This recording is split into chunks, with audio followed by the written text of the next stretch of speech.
We hit our ceiling at 771 on ES. Again, we are now hitting our value area from yesterday. We're watching to see if we can defend this or if we're going to rotate back through. Yeah.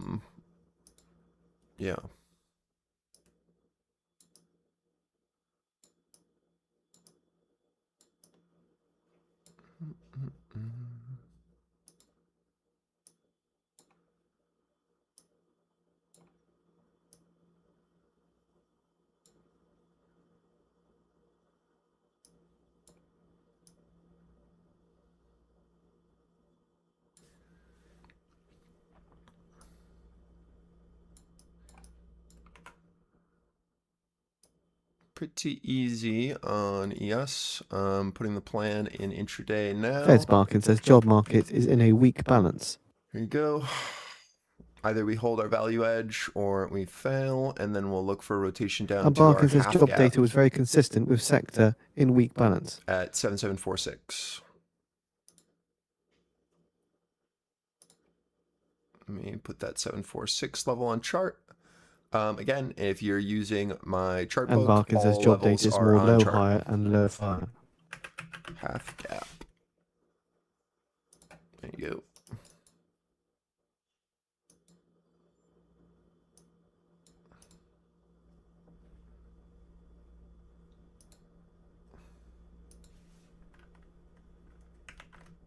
Barkin says the job data doesn't feel very good, but it's where it is.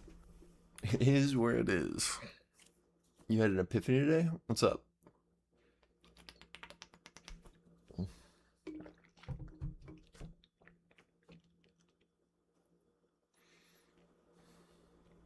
just a reminder, Fed's Barkin is not a voter. Not a voter. Barkin says the job data doesn't feel very good, but it's where it is. Barkin says in 0 to modest positive job gain environment.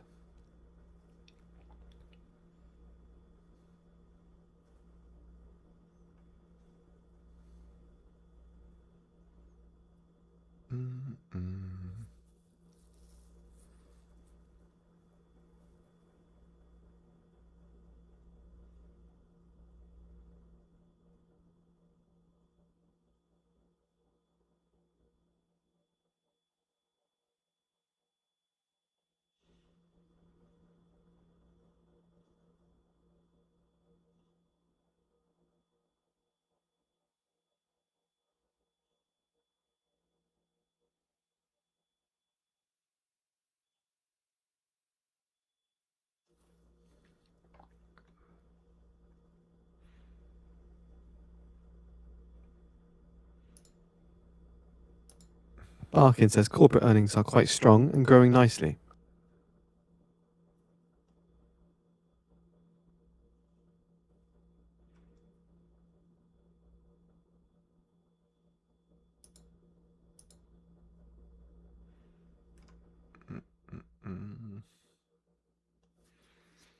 Here's our move down. And That Fed's we were just Barkin talking is about. watching corporate This is your earnings half for gap. linkages to job market. Half gap, day origin 740 on ES. I would assume that we'll probably get a reaction here at 46 as we push back in, and then we'll go for 740 following our pathing here.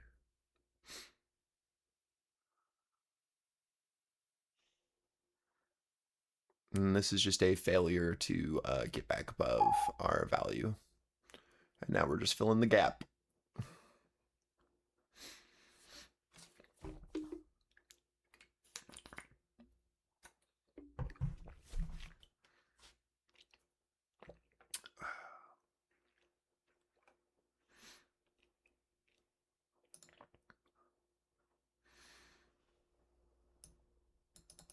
All right, let's see what they do here.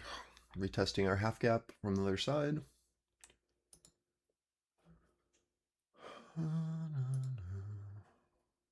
I need some music. The S&P 500 and Nasdaq 100 quickly pair gains.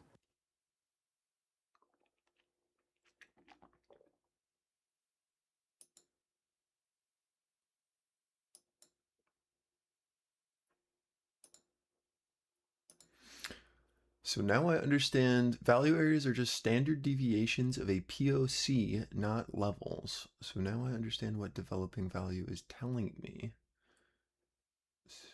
Standard deviations are either being the same or expanding.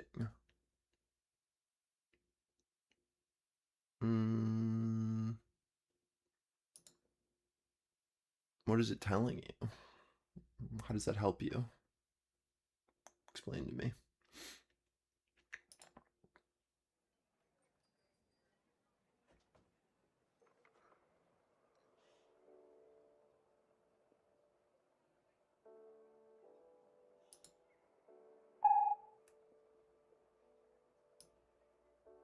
Treasury pair gains as oil prices rebound from session lows.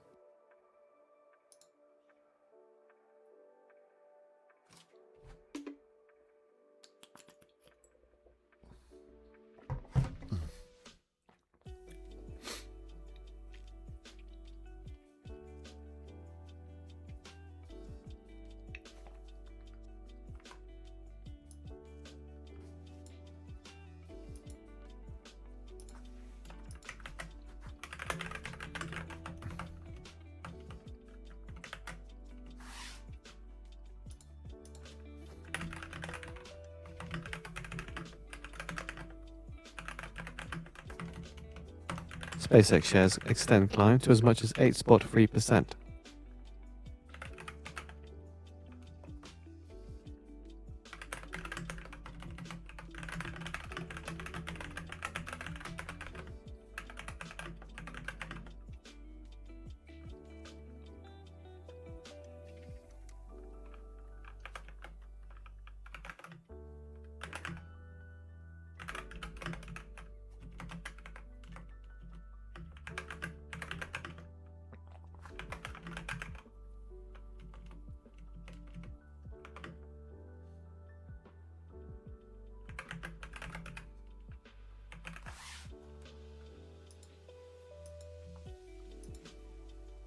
And that concludes comments from Hassett on Bloomberg TV.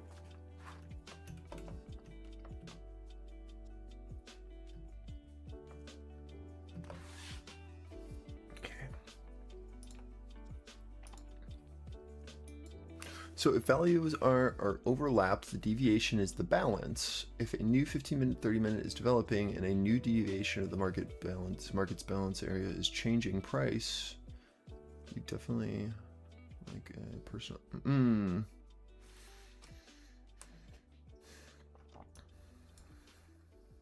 I see.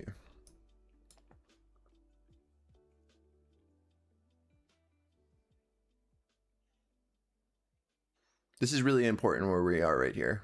This look above, after taking the half gap, is now about, can we recover this edge and then rotate back up from here, right? Now that we've taken half gap. There's like I forget the gap stats. It says it actually right here. So we did the half gap, full gap, right? It tells you the entire move, and then it gives you the odds. So half 69%, full 70. So it's pretty surprising that we bounced here from the half, but it is also something that happens quite a bit, right? Like you'd think that we would probably go for the full fill, but you should always be looking to take off half of your position into that just in case, because you know not all gaps get fully filled. They only go for the halfway. That's why we mark it on chart.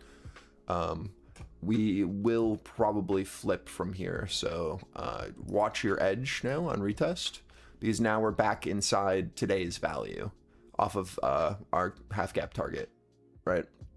The only way that we would have gotten continuation down is if this then held our value from yesterday on retest, like what I just talked about, and then we would have then rotated down to our full gap target, right, for this. But instead, right, we hold half gap, we then are now looking to bid this, and now we are rotating back through today's value area. Are you able to see that? So we were able to sustain, and now this is the value that we're currently trading. These guys are offsides above, these guys are offsides below, this is the current balance between 62 and 51. Very small range right now, right? So if we can't get back up here to where these guys are, right, where these guys are offsides above, then there's no change. So the battle here, what happens usually in balance, we have two threads that we can pull on. We should reject here regardless at 61. The key is how large of a rejection are we going to get, right? We know there's sellers up here regardless, up into this 61, 64 area. The key is after we Siemens plans to invest more than $200 million in 2 new US manufacturing facilities in Texas. Barkin says maybe moving into a world of greater instability. Or are we going to need to do, right, a larger pullback to retest this balance low and then go for the highs like this? Because regardless, we know sellers are here. We're mindful of the fact that gas prices are high. Now we're watching to see which one of these options we're going to have to do. Right, it's going to be a slight pullback to where POC is from this value high, where we just pull back a little bit, and then we're able to see a sustained bid that then pushes us back up to retest these guys. So Hassett now speaking to reporters. Oh my god, no one cares about Hassett, man. Or can we just go for it, right? And it looks like we want to just go for it, which is good. It's a really good sign. We held our lows, Russell double bottomed, ES now testing our value high edge. We're coming back up into these cells. So what we want to do is this, right? We want to be retesting these highs above 61s, and then we want to see a pretty clear bid here. If we can do that, then we can look for a retest of our highs. If this fails, right, then we'll have to come back down and retest our buyer here, where at 51s, right? It's just like, can we hold value high now, or do we need to retest, through Barkin on value? Inflation says, if wind in your face, have to tighten up. So let's see what they do. Again, we're watching to see if the bid can hold here off of not a failure, no need to establish back below after trapping liquidity at our half gap. So now we're just watching to see if our value high can sustain, and then if we can take out our highs and do something new, or is this going to continue to remain our sell? Right? Because this sell area is important. It's our ceiling. Why is it our ceiling? Well, it is the established value that we're trading within right now between our Wednesday value high, right? Our NPOC, where we rejected yesterday on our Thursday auction, right? So we know that there's a seller here. It's very clear if you look left that there is someone who has been taking in size into these highs. So we need to establish above them. And the first sign, right, or the first thing to do would be establishing here at this pivot. Sorry, there's a lot of drawings. Barkin says the Fed will get inflation to 2%. Right, so we're watching to see if this value high can hold and sustain this edge, or if we need to rotate back down to here. And can we get above the ceiling and sustain? If we can, then we're good to go, right? We held our half gap. We got back into value. We rotated through value. We're now watching to see if we can hold here, take out highs, and then go for our 780 target. If this guy fails here and we can't establish above, and we exhaust these buyers and we look back below, then we'll have to watch to see how much of a pullback we need. And if this POC doesn't hold on retest and we don't see a dramatic bid off of it to then go up, we will then go back down to our full value rotation, and then we figure out where we want to go from there, right? Because that either then leads down or we retest the high. Barkin says agrees with Walsh that inflation must be returned to target. So right now, we're just making sure to see if the bid will hold here. This is just a very clear node play, right? Where we always want to be watching to see if this will sustain. If it'll sustain, then we can look up. If this fails, then we'll look for the retest, and then we'll watch to see how we interact as we push back into our daily POC, which is sitting like 59s. Barkin says no surprise Walsh has new ideas for the Fed. The chair is engaging thoughtfully.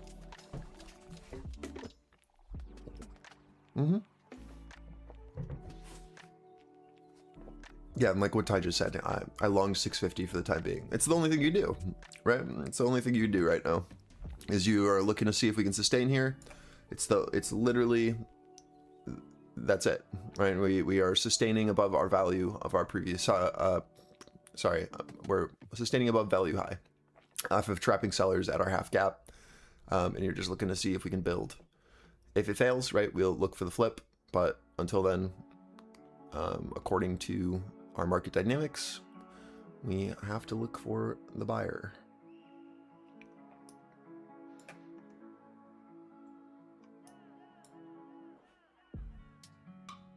And this should be your first risk off as we pop into our wick high, into our ceiling at 70s from our hold. And then we look to see if we can take that guy out or if that's all we get.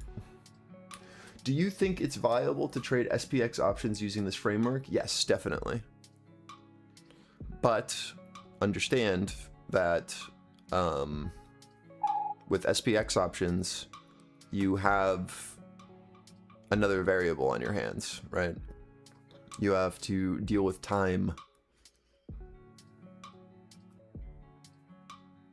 So you would only want to be looking to look for trades at our auction edges.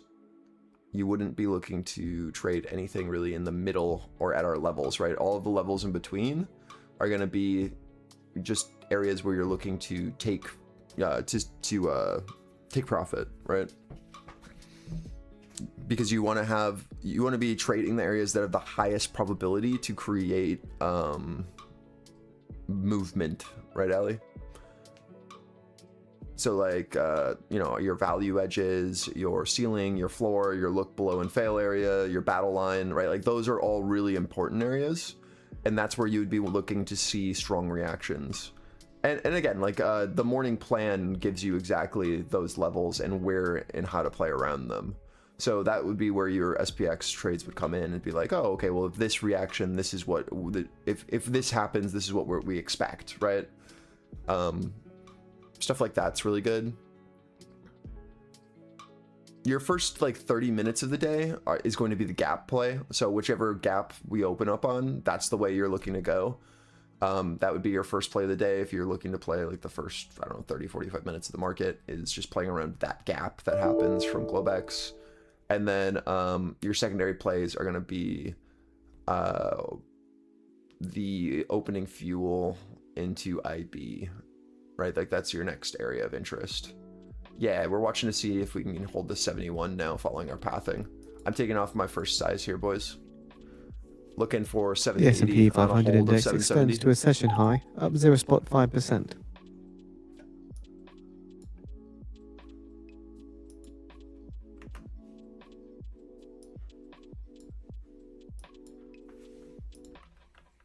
Good trade, easy. See if we can get some continuation or if they hold us here. Got full market participation in this direction, which is good.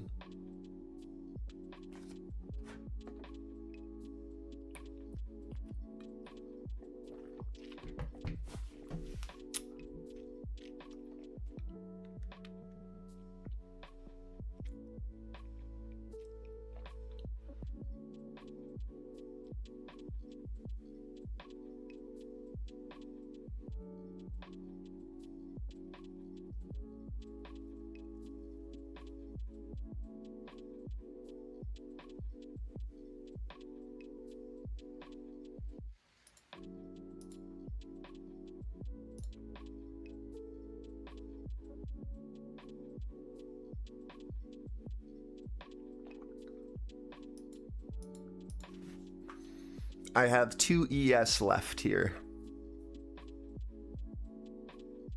Yeah, I mean, the day just started. Nothing crazy.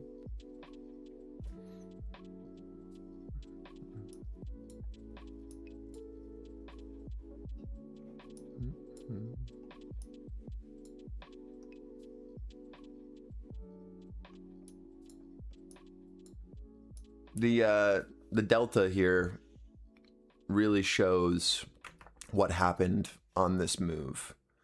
If you look on ES, like this is, you can really see what happened in this auction this morning as we push down following our pathing. I mean, look at this chart next to our pathing here. And you can really see like where these participants got trapped, right? Oh, let me put that in. Like, look at this next to our pathing and an understanding of like this auction here. So you can see like where sell side stepped in for this rotation down, and then when these buyers got absolutely cooked into this retest of our sell, where all of these buyers are now off sides into that 61, right? That was that opening sell right here, and that led to that rotation down to our half gap fill. And that's where like the bid really started to push from this morning in itself. But with that failure to do anything new, right, we then see buyers step back in at 55s above our value. So when we get back into our value high, we see the bid really step on the gas, right? And that allows for the rotation back through, which is this leg here. So as soon as we show interest and there isn't a seller sitting here willing to absorb this guy and take it all in, and we're able to step through, we then rotate through our balance, which is this leg from 51 to like 61, right? And then we can see that sell side steps in on this retest here at our value edge, like we have labeled, and we can see that they get absorbed, they get taken in, right? And that is us defending our edge, and that allows for this rotation up. This is target, by the way, out one more. And that gives you a really nice move to the upside after we're able to get back into our value area. So it's cool to see that play out on chart as well. Right here, I can put it like this. It's a good visual aid of being like, oh yeah, like this is that range. And this is our pivot here.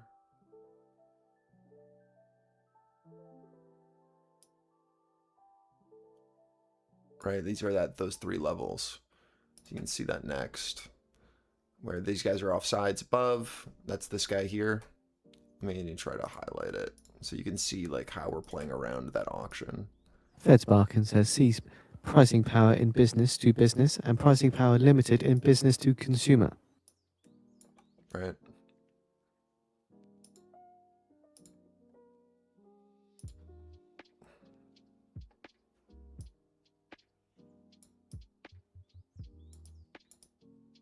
There's that rotation. And there's the hold. And now here's the rotation up. And now we're watching for this move here into 780. So like that's the same thing on both. There you go. Right? Kind of cool.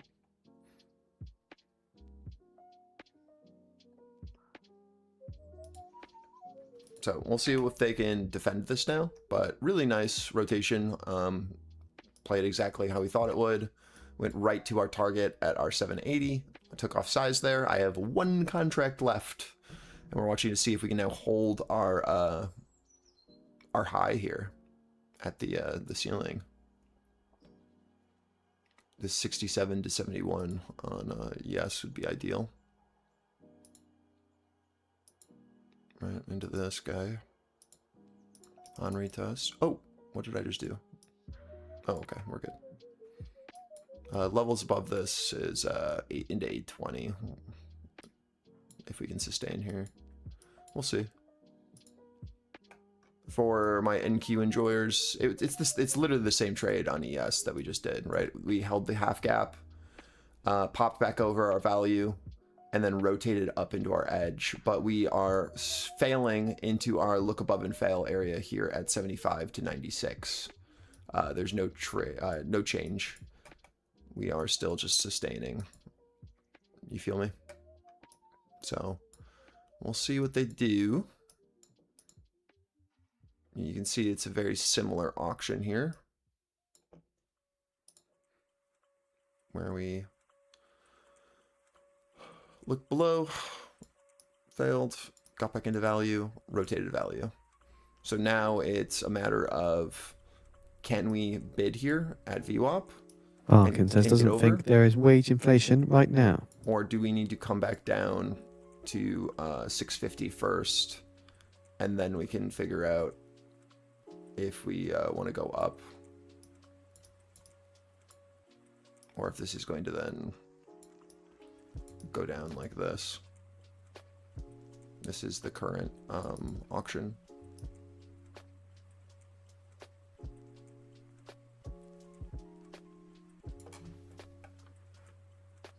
This is the current auction here. So ES leads, right? We went to target. Now it's about, can we hold above target and then go?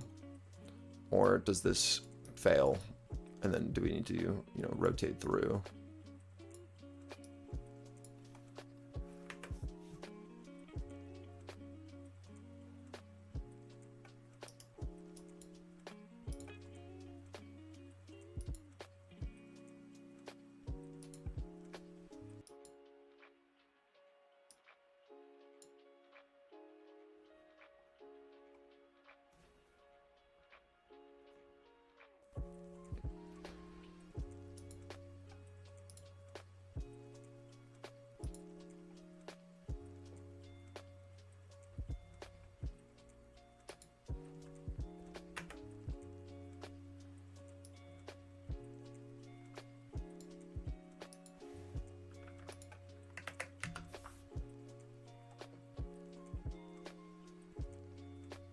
Make sense?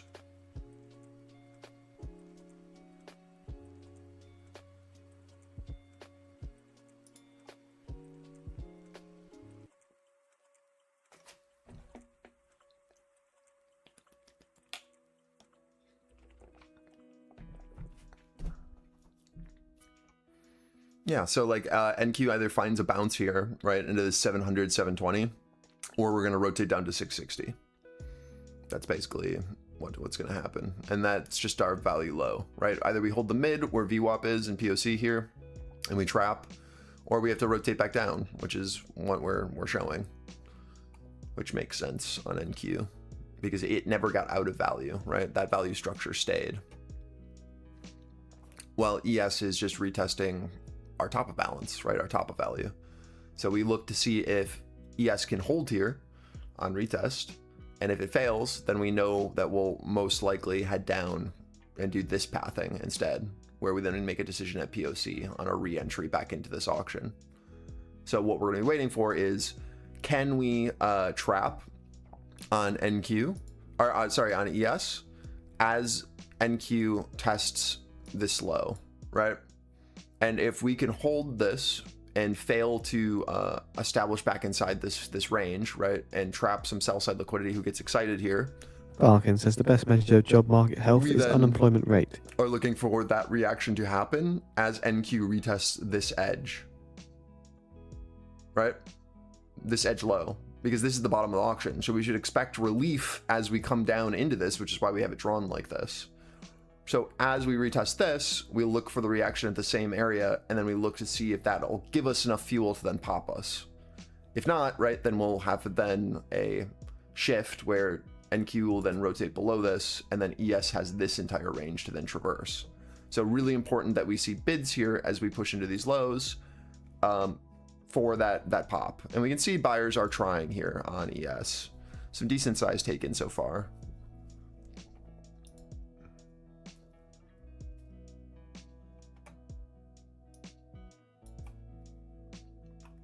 Can they do something with it though? We have to get over 76. That's the battle level.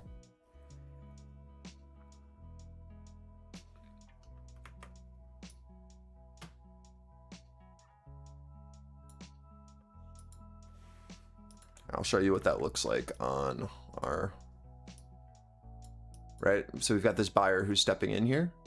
We've got this node and this node. So we're looking to see if these buyers here at our value edge, like we just talked about, are going to be able to sustain, and if we can get over this node here that's at 76. Oh, let me take another screenshot that has the price levels.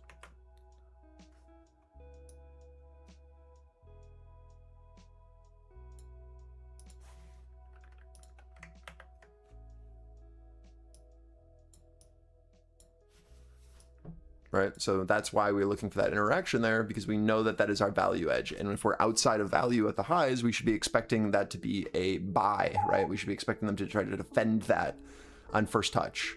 We now need to get over this 76 node though.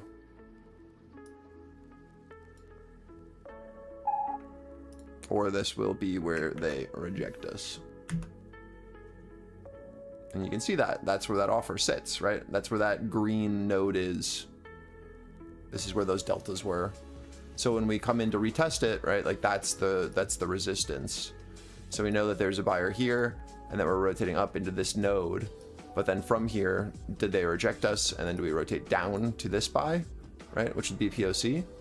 Or are we able to, you know, sustain here and then get above this 76 for that continuation? That's the idea. And it looks like so far we're failing, right? And now we're rotating back below as NQ is testing into this. So this is the second chance to see if sell side is going to be able to actually do something, or are we going to get the trap with NQ into our lows? Wow, why did this song just get so loud?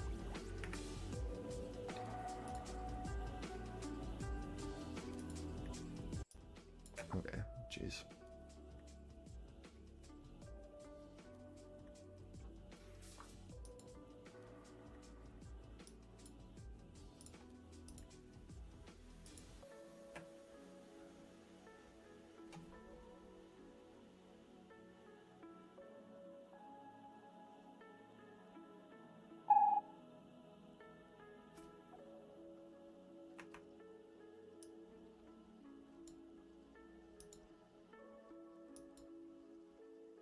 For some reason, intraday ideas are not posting into Tendy Shop. I'm not sure why. But this is the update.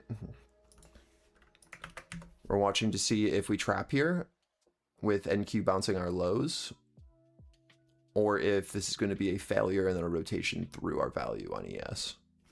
Big test here. So far, we've trapped, but we have to get over 70s again, 70, 71. Or this will be a lower offer and then a continuation down through our value. Good bounce on NQ into our low, right? This is exactly what we were just talking about. This is where we're trading, right? We are here. We are here, right? We're watching to see if we can hold and get back above 71s on ES, and if NQ can continue to push, or if this is just going to be a failure and then a continuation of our downtrend, and then again a rotation through our known value off of this failure. Not enough information yet. We would need NQ over 720 and ES over 71s and bidding for this to break downtrend.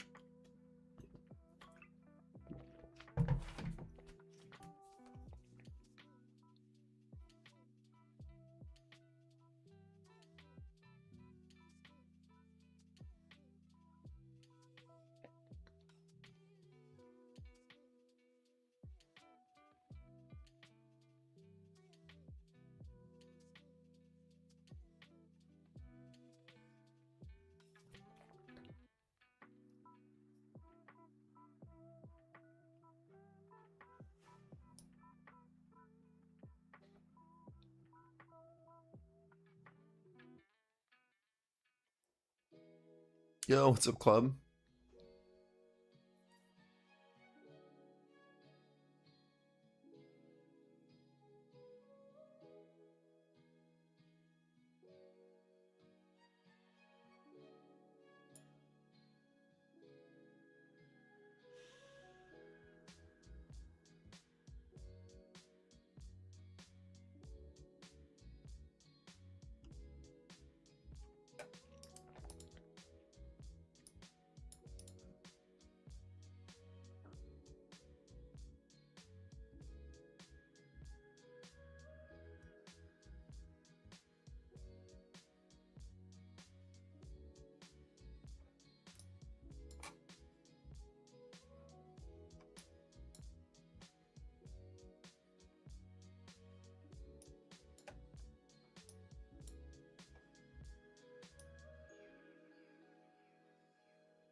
Barkin says still hears a lot above inflation and cost pressures from contacts.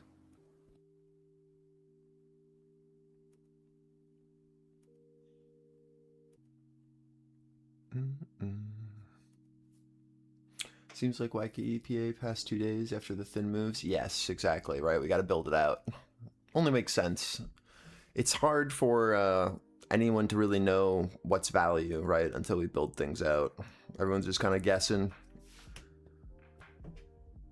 On thin profiles, it's very hard to commit, I guess is the right word. Which makes sense. It makes a lot of sense.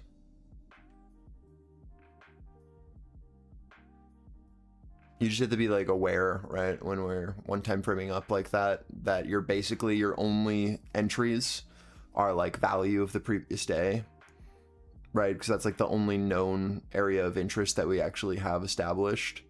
And then like when we're one time framing up, the only things that I really look at are we able to sustain the yesterday's auction, right, to continue that one time framing up, or does it invalidate? And then usually when we one time frame up, you get single prints as well. So then we mark the single prints, and it's like, are we leaving single prints behind, or are we needing to repair those single prints? And how do we react off of that? And then that's your morning, right? Is just playing around your single prints from the previous session, as well as your value from your previous session. And then it's about then playing off of your IB after the first hour. And then after your IB establishes and your value area is still sustaining, then it's just about playing around the profile, because you'll have enough of a profile at that point to then be able to have established, you know, quote unquote value for the day, which is what we're doing right now, which is, right, these boxes are our values for the day. Like ES is still maintaining our value, NQ is still maintaining its low, right? Everything is playing how we thought it would. But like you have like, because it's so thin, we have less to go off of. So your areas have to be more specific. And then you have to then have like pretty clear reactions to get the trades that you want around them.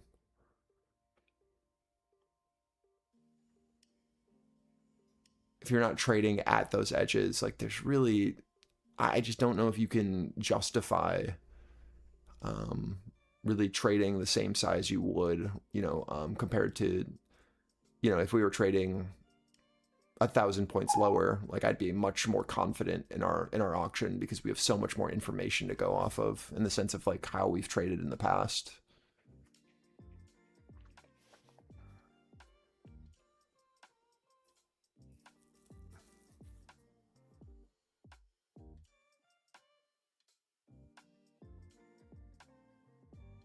This is your first risk off if you're taking longs on NQ or ES from those lows. And then we look to see if we can find a secondary buyer across the board. We would really like to see NQ hold this 700, 720 on retest. If we can do that, then we can look for one more leg up into 75s to 80s. If this fails, then it's a potential trap here on a look above at 720, 700. And then we look for sellers to step down below 700 for continuation, right? It would just come back down to our bottom of value here at 60s. I don't know why this says IB high, by the way. That's weird.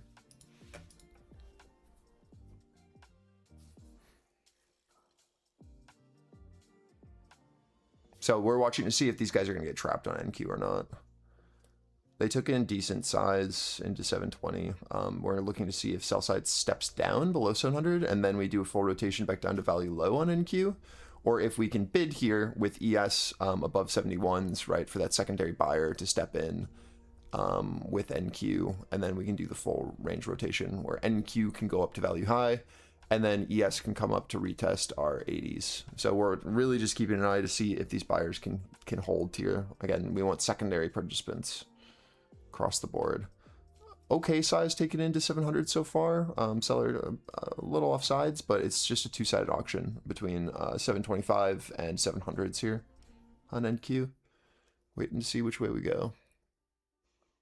This is us battling POC on NQ, by the way, right? So we held value low of our range. This orange line is POC. Again, ES was able to hold value high. We're now battling to see if we get this momentum continuation or if we fail here and then rotate down.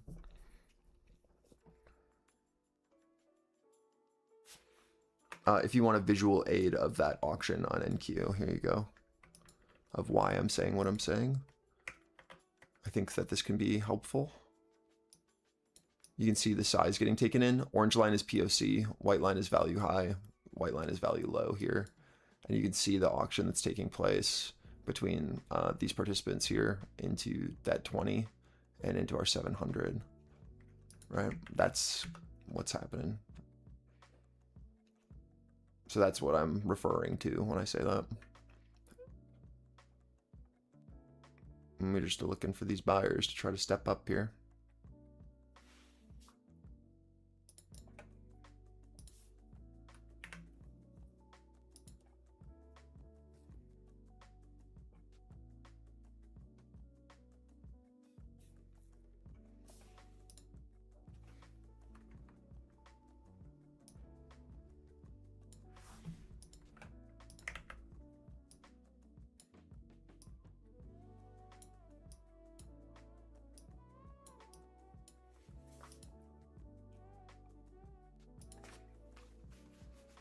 Still two-sided on NQ.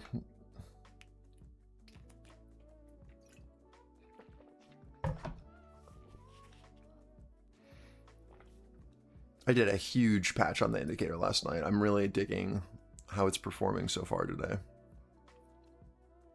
I found a massive bug. Then I had to fix yesterday.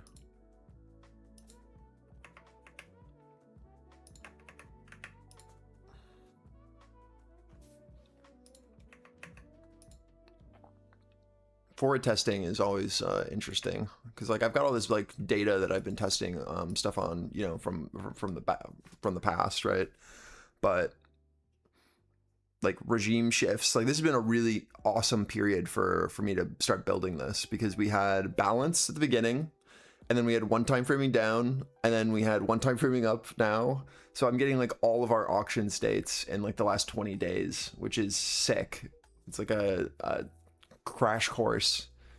So I'm getting to see all of these different states and how we're reacting, which I'm really happy about because like if me trying to build this just in balance, like that was how I started when we were just balancing. And so like I thought things were working as intended, like our state and our regime and whatnot, and then like but like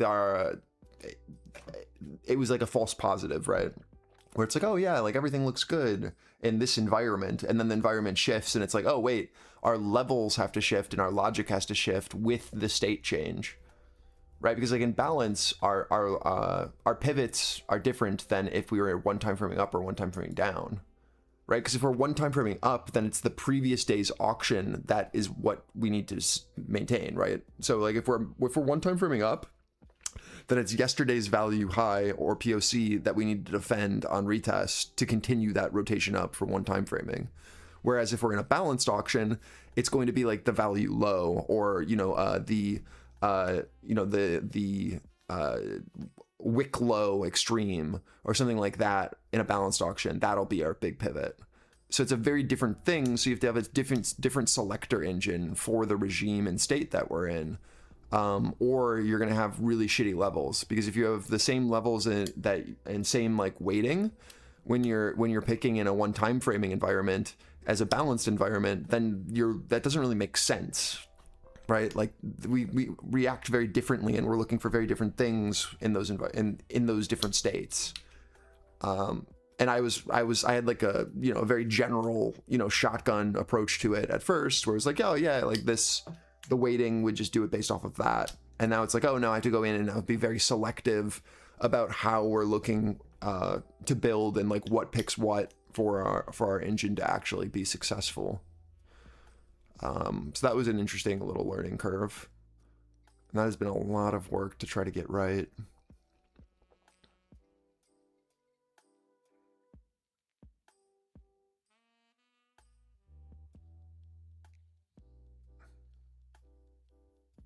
But damn, like once this is fully done, it's going to be so good.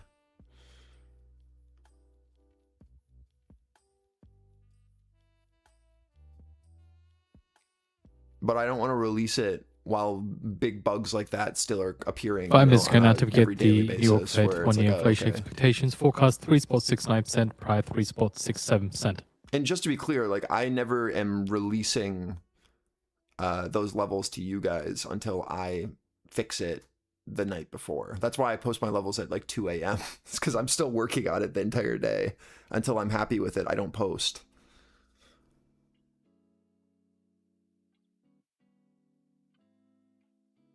Once it's fully to a point where I think all of like the major bugs are out of it, and I believe the levels and the areas are true, right? And they align with what I already have like drawn on my chart and what I'm looking for. That's when I post. But when that actually is stable, these will automatically get posted right at the end of the day before, right? As soon as the regular market session ends at 4, and then the levels will be static. And then once that happens, right, then the morning read will get released, and then the indicator will also be released for you guys. But until then, like, there's no point. Like, if I have to patch this shit every day, like, it's not a product that I'm willing to put out there yet.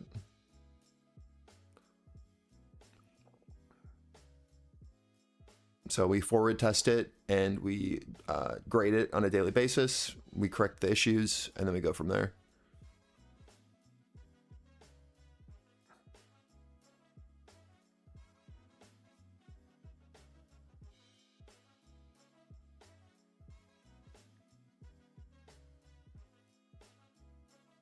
Are you just automating like order flow stuff, auction market theory? Yeah, exactly. I'm automating the entire auction market theory process, and then once I get that down, then we do a footprint and order flow piece on top of it to then do the order execution. What you're building is on screen? Yeah, exactly. So this is what it looks like with our actual indicator and not my levels drawn.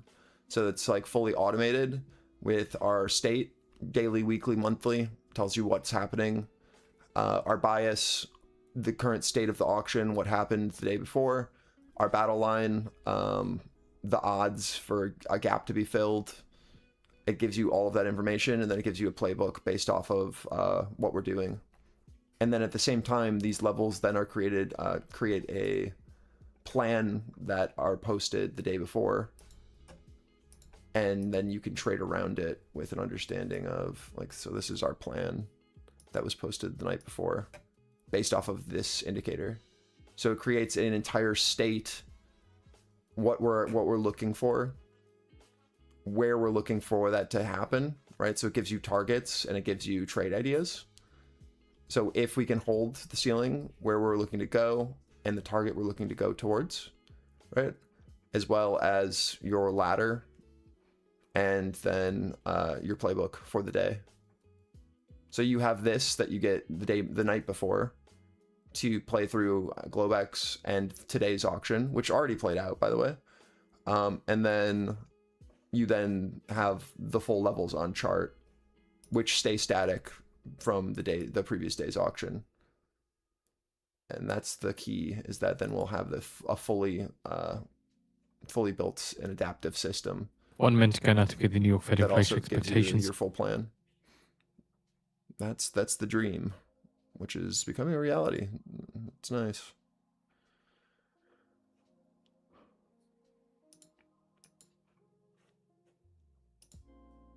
Yeah, it's a lot of fucking work though. It is dope though. I'm spending like 4 to 5 hours every day doing this on top of the trading session that I'm already doing. And that's been like every day for the last, I don't know, 20 days working on it.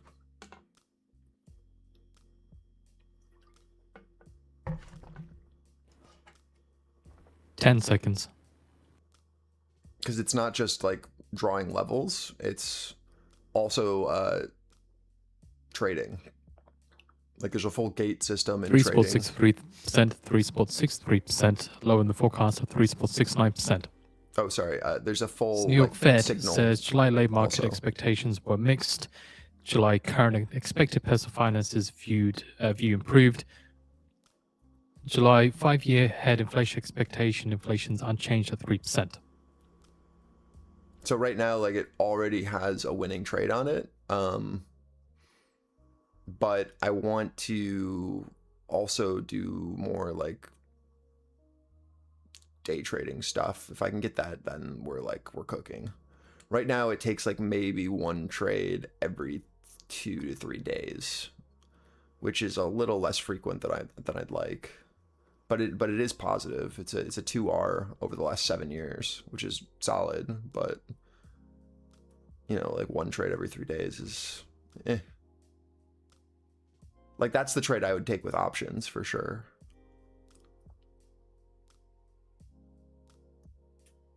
But if I can like get the actual intraday structural trades to play out, which are very discretionary, right? Because like you as a human can see the nodes, right? You can see where price is building, but we need the order That flow concludes layer comments from Fed's Barkin. and be able to analyze that order flow layer for the lower time frame for it to not just be like noise. And that's really hard, and that's what I've been trying to work on a lot.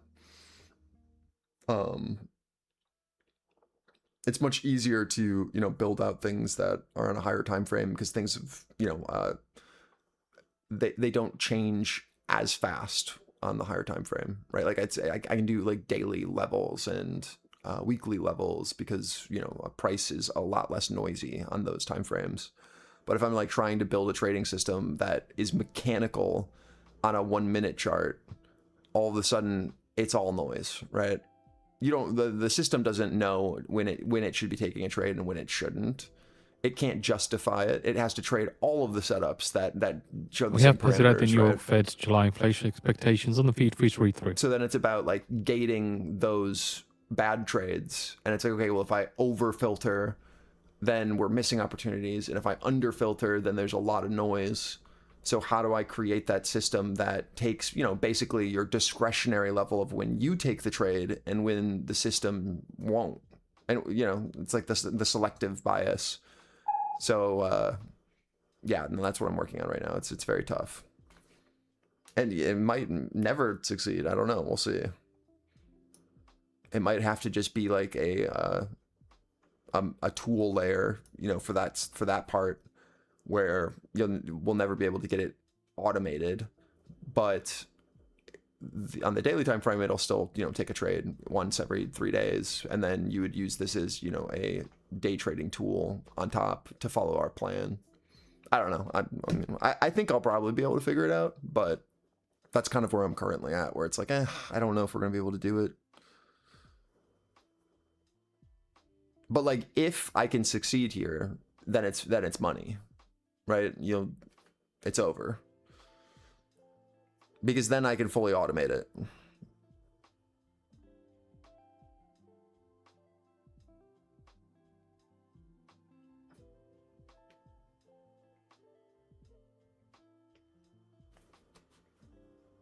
Which would make all of us happy.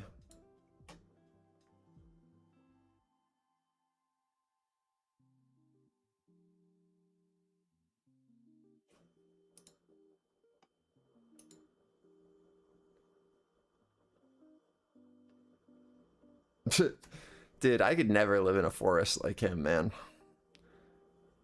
I am way too dependent on like culture for like quality of life. Like, I think it would be like cool to live in the middle of nowhere for like a day or two, maybe like a week, right? But after that, I'd be like, I need to have like good food around me, and I need to be able to like have a city that I can walk through. Like I'm so dependent on that for my happiness. I think I'd feel way too isolated without having, like, imagine living out there and then the closest city is 45 minutes away, and it's not a city, it's a town of 2,000 people. Like, I don't know, man. It's just not for me. That's crazy. Like, that did, like, I feel like I'd just be so depressed.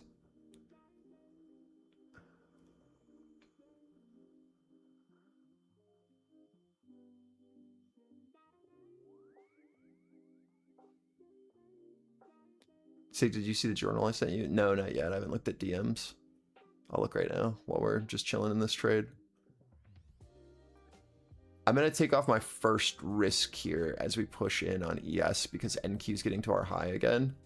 So as we push into target here, following our pathing, I just want to see if we're going to lose momentum on NQ and that causes ES to also fail, or if we're able to sustain. But I want to take off some profit because I know that we'll probably get a little short-term selling as we push into 70s on NQ.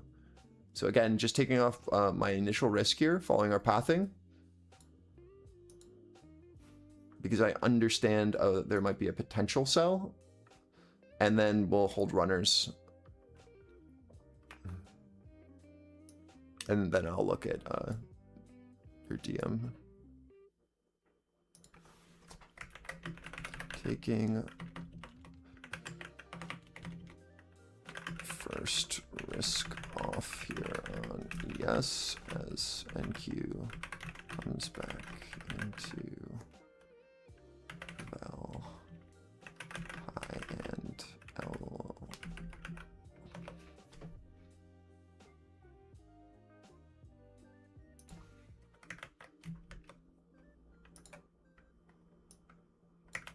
I don't, like, again, I don't know why my stuff isn't posting from intraday anymore. I'll see if Darian can figure that out, maybe.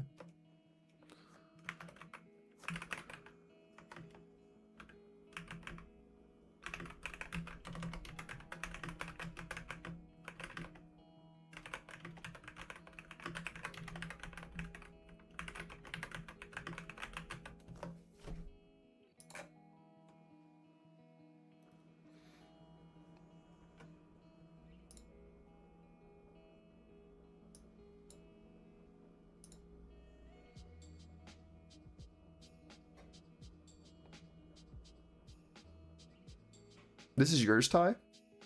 You talk to me in DMs.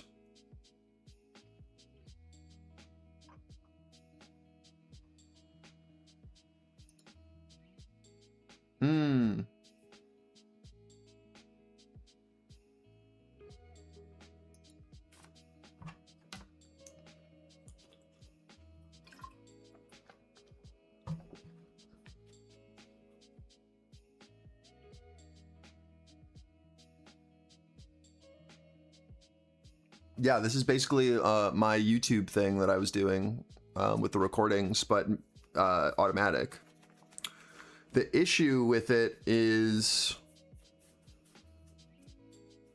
I don't know how expensive it would be over time. I wonder.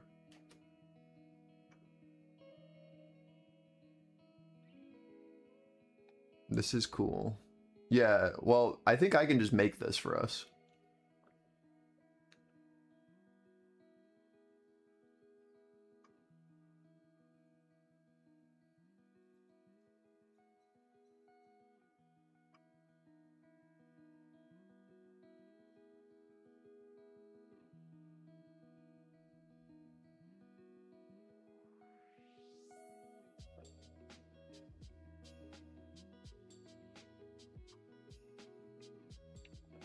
Well, I tried to make a journal forever ago, and the issue is with Tradeify is that the issue is that every firm has a different format that they store trades for CSVs, and it fucking sucks trying to create a system that is able to recognize all of the different formats and then figure out directionality of the trade.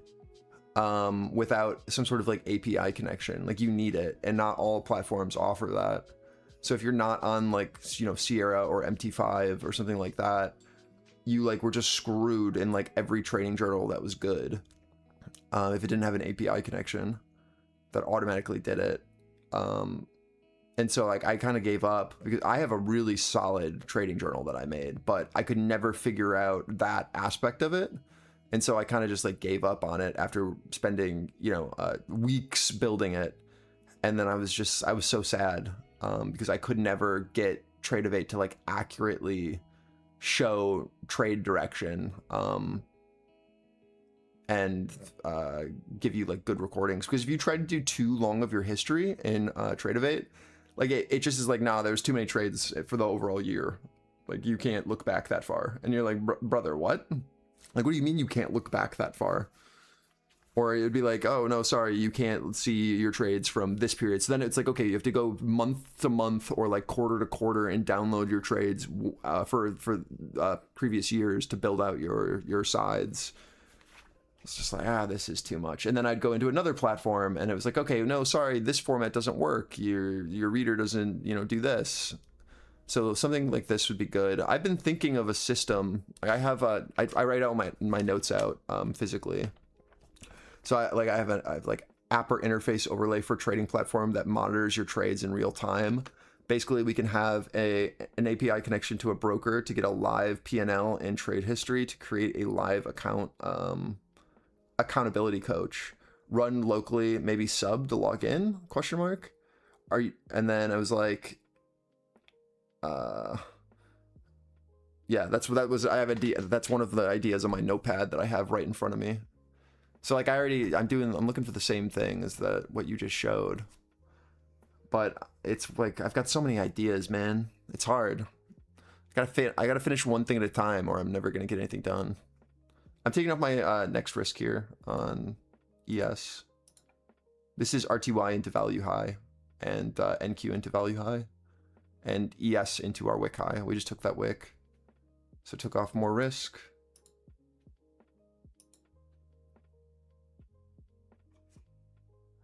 It's not about that though. Like again, like I can just trade for myself and I don't need any of this. Like TFC doesn't make me money. Like it's a kind of the opposite. I'm making less than if I had a minimum wage job with TFC at our, like with the current amount of people we've had and everything. Like I spend way more time working on things, but I get value out of this plus building. I love building and I love creating, and that's like what makes me excited. So if I can build things for myself and tools that I think are interesting, like that's the creative endeavor part that like really excites me. But if I like can't build at my own pace and build and like do things that I want to do, then I get like super disheartened, and then it's like, okay, well, GG, I'm out of here, bye, because it's no longer worth it for me, right? Like if it becomes tedious, it's Jover, because like this isn't doing, like it's just a waste of my time. It's such a huge I mean, we've talked about this, but it's a lot of effort for very little reward, right? Like that's why Mario left, or it's part of it. It's just like a lot. Like it's a huge commitment to have to like come in every day, and maybe you don't want to trade every day. Maybe you want to go on vacation. Maybe you want to go live in the woods, you know? So like for me, the way that I sustain it is it's like, oh, I love building, I love creating, I love the markets, I love this, like I love teaching, I love being a part of a community. It's great. But if like those aspects ever left and I ever like got disillusioned by it, like you guys would never see me again. I'd be like, all right, bye, peace.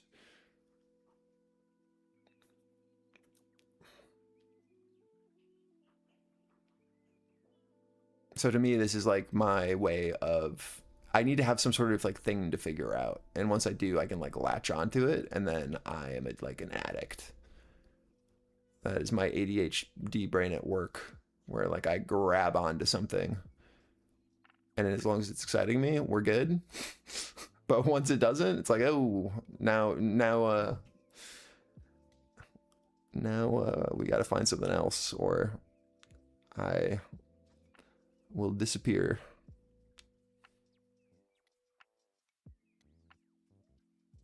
Talking to me for years is probably exhausting. Nah, man, you're good. Some of you guys, like, it's just like it's hard to, well, I guess you were kind of similar to Ben at first, in the sense where, like, everyone is similar, and to Ben, like, when you're like thinking about money as the monetary reward and like how much you can make, and your goal is to, you know, make X amount of money, and then you realize like that doesn't work, and you like have to go back to like the process, and you did it, man. I mean, you took your time to go back and like actually work on shit.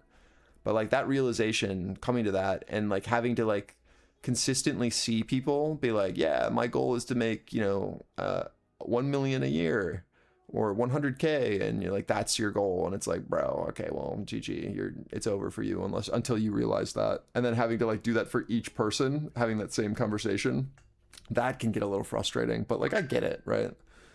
It is what it is, right? We all went through that.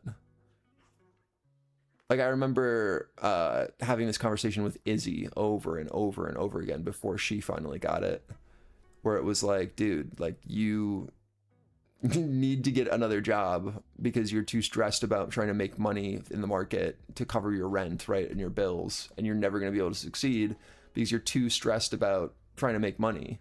So you're never giving your opportunity to let trades like actually play out, because you need to have a 100% win rate to cover your bills. So like, you're always in this like fight or flight state because you're so stressed.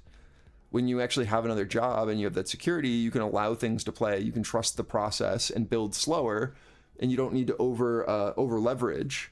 But like in the moment, you're like, no, I can do this. I know I can do it. I can over leverage, and I will make it. And I just need that one trade to work. And then you chase it, and then right, you like lose your profits because you're now over trading, trying to compensate. And like, it's really hard to have that conversation with someone in the moment because they don't see it, right? You have to like have that step away. You have to step back first and be like, oh shit, like, yeah, that's what I was doing. I'm an idiot. Like having that realization of like, oh yeah, maybe I wasn't, thinking about it directly, but subconsciously, like this was affecting my trading quite a bit. I wasn't allowing the process to play because I was impatient and I needed, returns immediately, or I, was failing. And it's like, oh, okay, yeah, of course. Like I was never going to succeed with that mentality. And then as soon as she got another job, right, and she could cover her bills without it, and then she then went back to trading, she was in such a better position because now she wasn't dependent on it, right? As soon as you're no longer dependent and you can actually follow the process and play it and let things play out and you can build upon it, you're in such a better position, right? Because you're no longer stressed. This is now extra income, right? This is now a thing that you can work on and build from. And then she was immediately profitable. I don't want to call it immediately, but like she became profitable very quickly after that. And like that makes sense. But that's like one of those things where like someone else can tell you it. And it's something that I told her for years of like, dude, like this is never going to work until you do X, Y, and Z. And you like actually like take this seriously and you're not dependent on it. And she was like, yeah, like blew me off. And I would have the same conversation every month about like her struggles and what was happening. And then, eventually she had a breaking point where she actually had to get a job because, she YOLO'd her last money. She got it and then she was good, right? But she had to have that realization and she had to be at that tough spot for like the accountability side to actually play out. And I think most people still have to have that realization, right? Like you have to come to terms with it. Someone can tell you what you should do, right? And you know what you should probably do. But like you have to kind of like be deep in the shit for things to like actually change, right? Like change is hard, man. And the only time you actually change is when like when you're forced. For most people, that's when like real change happens, is when you're actually being forced to because of your own inaction, right? It's no longer something that you can choose. It just is a reality that has to be made, which sucks, right? But it is what it is.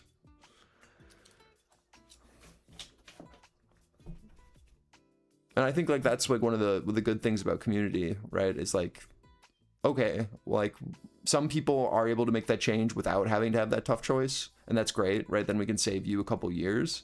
But if you still need to do that and you're unable to make that change, you know, by yourself, at least then you have that community to help you go through it once you hit that rock bottom, and then you can build from there. And I think that that's really good. I wish I had this when I first started, right? Some sort of like community.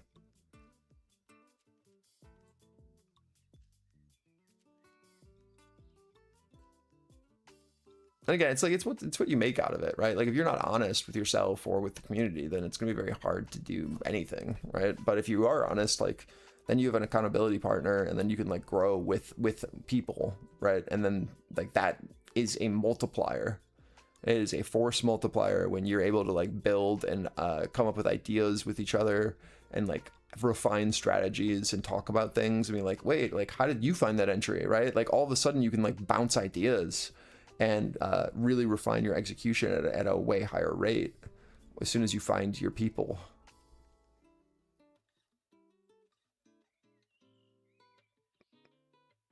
Like my strategy has changed so much, you know, bouncing ideas with Mario and just like building it out, and you know, us going back and forth, and even like Ty and Aram, like you guys have given me ideas, right? And like we build off of each other. That's good. That's exactly what you want from a community.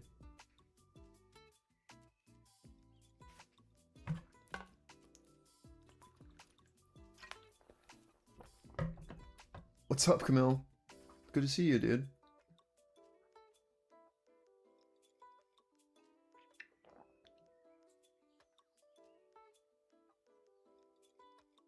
We're still just absorbing on NQ. We're stuck into this range. There's not much to do here yet. It is very clear that we need to get over 780 for this to have continuation potential. I will be much more excited once we get over that 780. Until then, we're kind of just like trapped here. Not gonna lie. ES looks good, but we need over 780 on NQ for more. I'm gonna just post our so you can see it as well, what we need. You can see these guys are getting just absorbed into that high, right? So we need to get through this guy, or we're putting in a lower high with this guy trapped, and then this will be a re-offer point and then a rotation down from there. So it is really important that we step over from a hold of POC here, and then can show that interest. WTI climbing $1 a barrel on jobs report.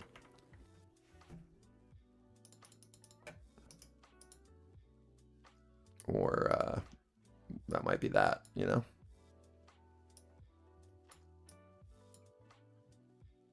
Let's see what we do. Let me post that in chat as well so you have it as a reference of what I'm talking about. But yeah, our leveling is really good, right? It's just that value low bounce where we traversed the entire range on NQ, and we looked for ES sellers to get trapped at that same point as our reference. And now it's just about a matter of what happens now. Can we flip above this area, right? The value that we're traversing, and from here, from these 2 points, can we now shift? If NQ can get over this 780 and start to bid, then we can then look for ES 780 to, oh, sorry. Yeah, no, wait, it is 780 on both. Yeah. We're playing around 780 on both ES and on NQ. That's always weird when that happens.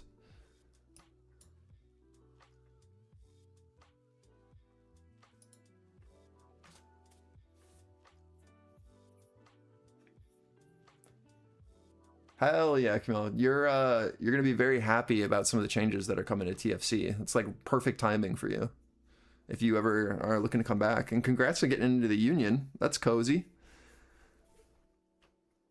Hell yeah. What are your thoughts on the options prop firm stuff? Pretty hefty monthly fees. I have not looked into the options prop firms personally. I saw that we partnered with one, but I haven't looked into it at all. I would have to see what the rules are. That'll completely change my opinion on them. I think that prop firms are sick. I think that they're a great opportunity, especially for those that don't have $20,000 to trade. even with the day trading rules changed, a lot of firms still haven't rotated. They have time to actually put that into effect. So PDT still exists on most firms, and you still need to be approved for advanced options trading. So depending on what the firms give you, it could be insanely good value, because if you don't make a certain amount of money, you don't get the same risk as others. So if you can only trade a single leg option strategies, right, like naked options basically, that on a personal account, but you would be able to trade two or three or five legged spreads, which is like level 3 or 4 usually on brokers for options. That would requires way more capital for them to feel comfortable, because you're taking on way more risk by selling to open contracts in multi-leg spreads. So if they give you that option and to let you hold overnight, then it is insane value if done right, if done correctly. It could be, but I would need to look at the rules, because most people don't have the opportunity to you wouldn't even get approved to trade the strategies that actually make money with options. But if you're, like I said, if you have the opportunity to not have PDT and also have the ability to have multi-leg spreads, then it is an insane amount of value if you have someone who knows what they're doing, like Braxton. Like if you don't have $20,000 of trading capital and you can open a options prop firm account, and then it gives you the risk profile that you need to be able to not have pet or day trading, where you can take multiple trades and also do multi-leg spreads, then it is like an absolute must buy, because that gives you all of the opportunity then to follow Braxton, who is an amazing options trader. But I don't know what the rules are. If it doesn't give you that, then it's probably not worth. If it's only like single leg naked options, then it's probably bad.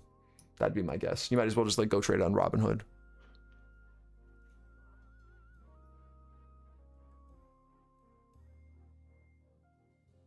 Dap's good. He retired. He bought land in Colorado and is building a house with his friends for his wife. He's engaged. So he now lives in Colorado and is building a house on an empty plot of land in the mountains. He went full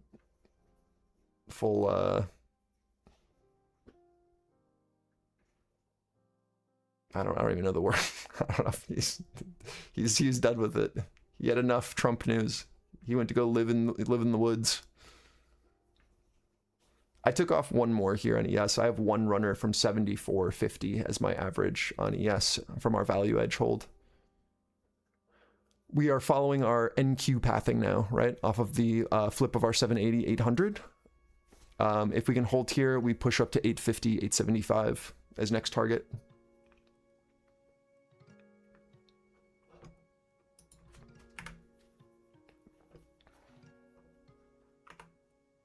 I'm just going to put this as a screenshot in chat again. Let's see if this will post from intraday ideas. So I don't have to double post. Hell yeah. Okay. Wait, why did it appear twice? What? He's a doomsday prepper? He could be, honestly. We're seeing some absorption here into 820. I'd love to see if this like 810, 820 area can hold, and then we'll pop up to 840, 850 from there if we can sustain here and trap. I think you're gonna get a little bit of a dip into 815, 810, and as long as these guys hold, then you get that pop into 845 on NQ.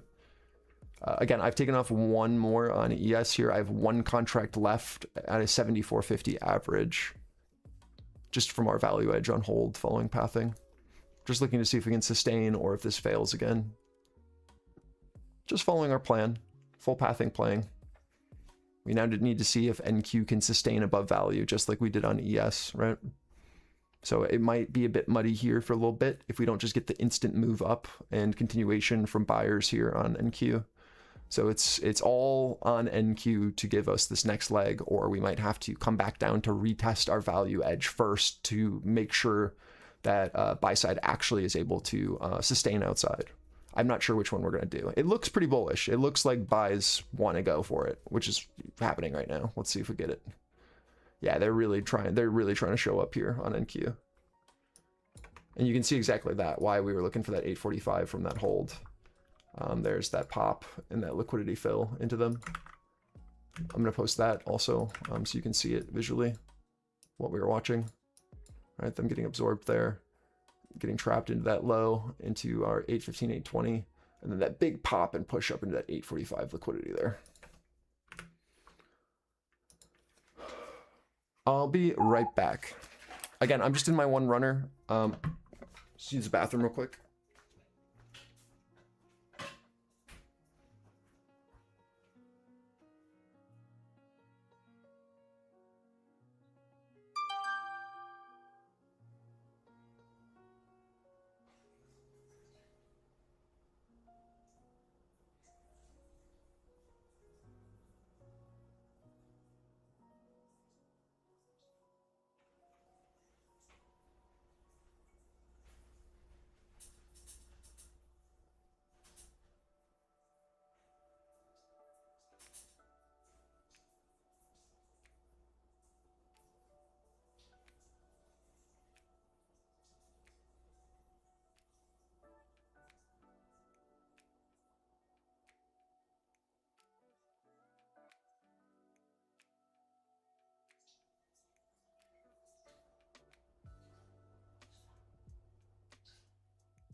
All right.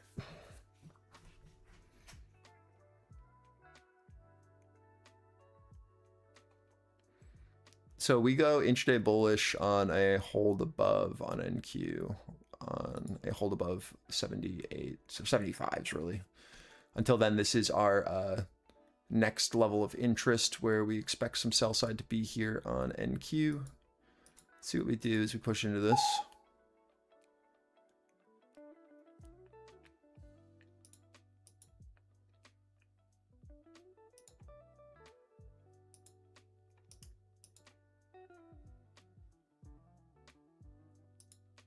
But that's our full pathing, boys. This was a really easy day. Our levels could not have been better. Plan played to a T. Got our hold at our lows. You guys saw a really solid relationship between, right, our two participants here, where like we're holding one edge on ES and we're holding another edge on NQ, and we're getting that relief bounce that we always talk about.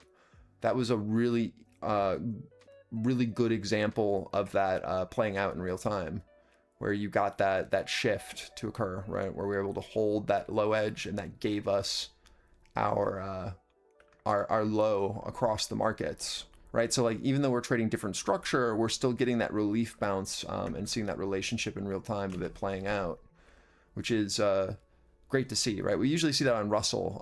That's what we're looking for that bid to actually sustain. But here we got that on NQ and ES, which is great, and that's target.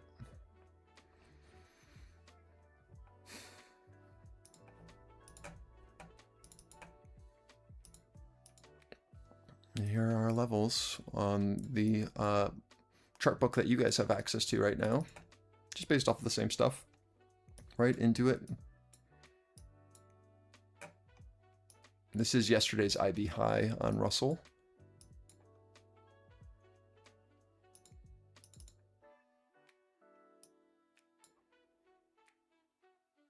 What indicator isn't working? What is this? What's wrong with the levels indicator? Oh, it just needs to be reloaded.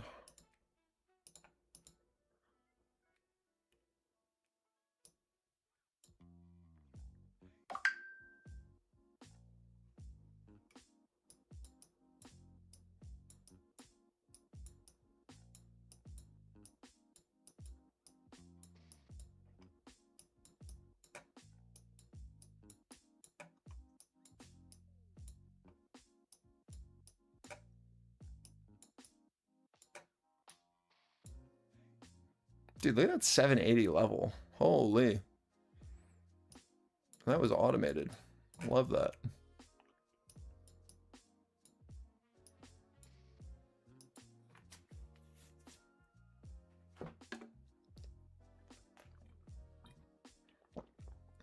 Peace, man. Have a good weekend.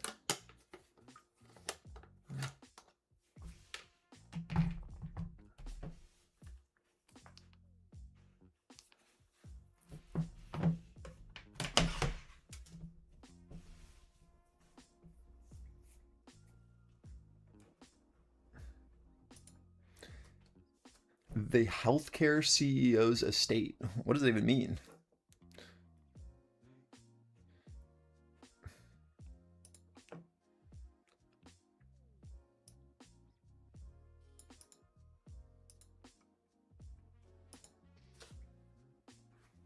Like a healthcare CEO's. Oh, okay. I see what you're saying. Like a random one. Gotcha. That's kind of cool, dude. Like, how do they find you? Like, how do they know? Like, oh yeah, like ties the guy. Like, I need a guy for a wedding, and they're like, I'm gonna hire this one guy. You would think like people who are rich like that, right? Like wealthy, not just like you know, I've got a little money on the side. Like healthcare CEO, they're hiring like a professional, like crew, not like a guy. I'm not, no offense, right? Like, it's just like I figured that they would hire like a production company, I guess is what I'm trying to get at, who like has a DJ on staff. Where they're like, oh no, I'm gonna hire like a full production company who like brings like, you know, a stage with them. That's cool though, like congrats, that's sick. But that's crazy that they were like, yeah, let's go. He's cost conscious. Yeah, true. Yep. Yeah. He's even penny pitching there.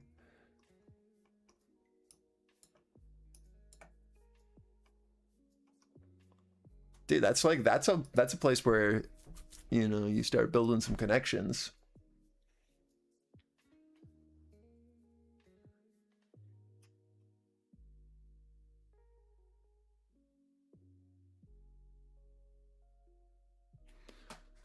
Why this is interesting. Why is this? Oh, it is. Okay, it is live. No, wait. Why is this level not showing? Oh, because I'm an idiot. It's I keep getting confused because we're trading the same levels on ES and NQ. 780. I was like, why is there 780 not showing there? But it is. It's the perfect bounce on ES so far. That was super confusing.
Yeah, Russell holding value high so far. ES holding our 780 looks good. NQ just flagging here off of our rejection at our pivot. Just waiting for this to hold on a pullback. It's NQ we're waiting on. We're looking to see if we can trap here into this like 800, 820, and then get over our 845 that we talked about. So far, all of that is played in real time. Just seeing if we can get some more. It looks like we'll probably have to wait until new 15s. You can see that we sold immediately into target, and then we have some trapped liquidity above us. So I'm guessing that if this is going to continue, we're probably going to have to see POC shift down here, and then we'll have to then retest and look for value to establish above, or we should just expect this pullback to continue. So as this shifts down, right, POC is this yellow box right here, right? We'll come down into this, and then we'll hopefully see POC shift down here, and that'll be the bid stepping in, and then we can look for a continuation on a rotation up. Until then, right, we have trap traders above, and we need to wait for something to establish or trap into these lows before we can do anything. And that should be easy. Once we'll know very quickly when we're right for the pullback, because we'll have this value edge at 830 that we need to breach above. So just pulling back, again, based off of our target, rotating back down into this node. We look for a bid as we step into this, and then we'll see if we can trap some sort of seller in here, and then we'll have to look back above 830 for some sort of push higher if we're going to do it. If not, right, like that's kind of it. So this is ES retesting our value edge here at 800s, or sorry, at 776. And NQ coming down into our zone of control here at 800 to 75s. Iranian Deputy Foreign Minister Garibabadi says Gulf security must be ensured by regional nations without foreign intervention. This is according to IRNA. Looking to see if we find a bid here. This is Russell value high, ES value high, and then NQ into our area of interest. Potentially one more leg down if we can't get back above 810, 820. And that would put us down to 785 area. Just watching. Again, like I'm going to delete our pathing so that I can start drawing on this chart now. But this is our primary edge, right? Into our big buyer here. Also says that the ground is being prepared for the resumption of security discussions between nations in the Persian Gulf. Into this 830, 840 that we need to be able to push above. Right now, we're battling with this edge. There's that guy at 820 for the lower high. And then we're watching to see if we need one more leg down like this before we can go up, or if this is going to be able to hold. And then I'm not going to be bullish until we show interest back over this guy here.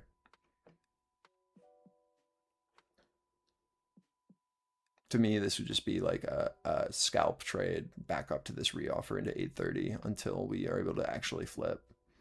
If we can sustain here, right? It's just a rotation between these two participants until then. And I think this is going to happen in the next 1 minute when this 15-minute closes. So that's what I'm watching for. So like, do we get with the last leg down here? Or are we able to flip back above this value high on this candle, right? Because look at all this trapped liquidity that we have on this candle right now, right? We're below our value area, and all this buying that happened is offsides currently. That doesn't mean it has to stay that way, right?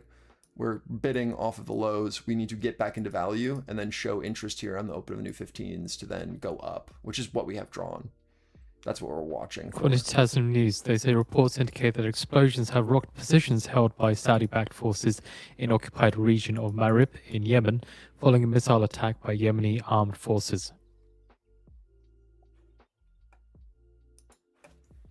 Let me just post this so that you guys have it as a reference of what we're watching for on both time frames for NQ.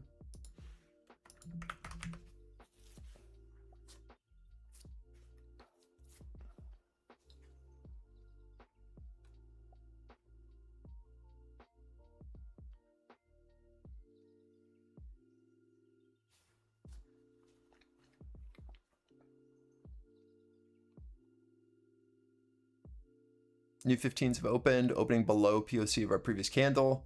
Held our 815, 820 so far for the lower high. watching to see if that continues, or again, if we are going to do this last leg back down to NQ value. Little absorption into that 820, nothing crazy yet. We would need sell side to sweep below 800s for this to go down for that last leg.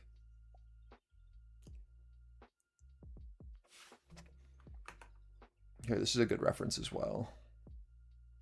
I'll put it into chat. Based off of our levels here, I want to show you why we're looking at this area. Oops, I didn't mean to move that.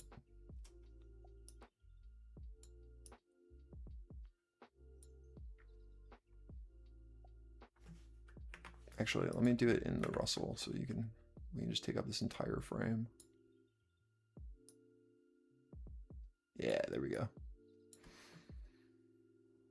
So we have this buyer who got absorbed here, right, into this. And then we have this secondary who's stepping in right now, who's getting absorbed into this 820. We're watching to see if we flip these lows, which is at this 800, or if we flip this guy here, and then we know we can traverse up into this. So all I'm watching is from this,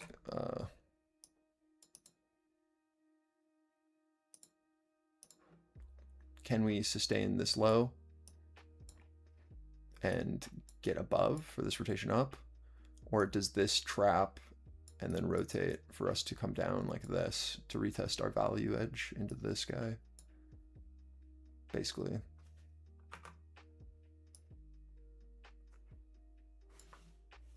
Right, and that's this idea here. Later, Ty. Good luck with your show, man.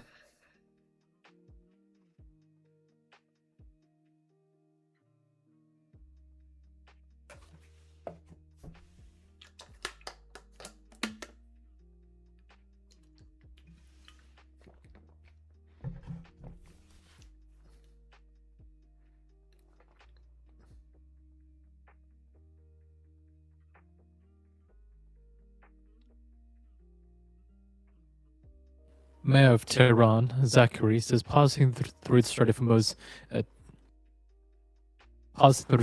depends on lifting sanctions and paying compensation.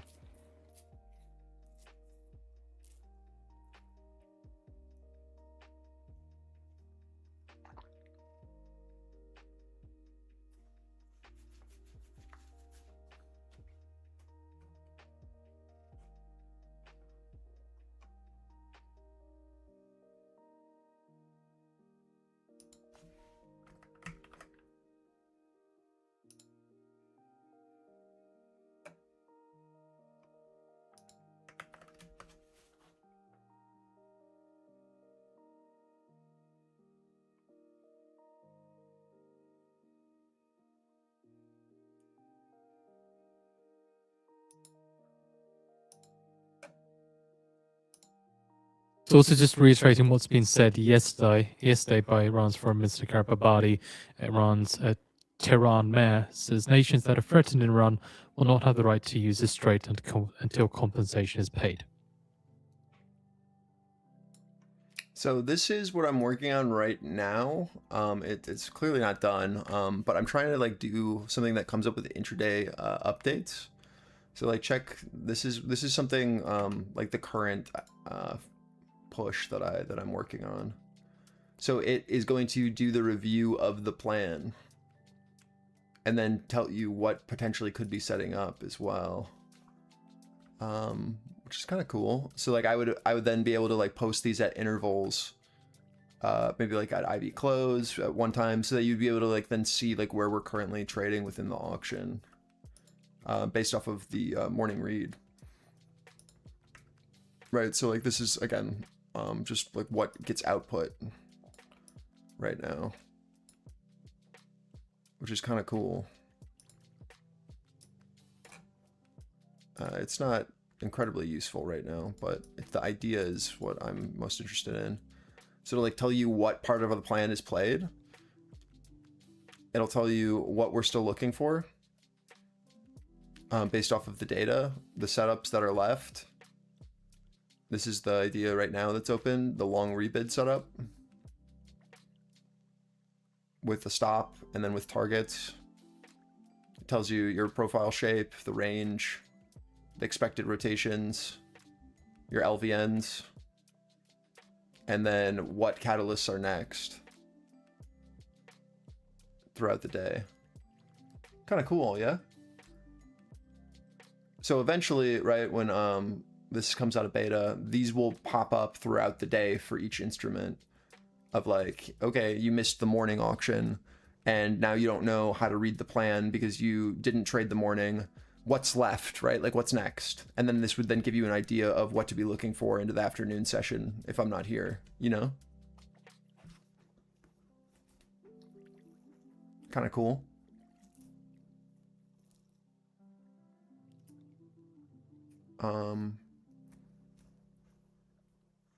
Yeah, this is where we're at right now with that. Again, like everything is still like in testing, but I want you to know that I'm working my ass off on stuff. I'm trying to get this together because this will help me as well, right? If we can get all this done, then this frees up so much of my time, which will be great.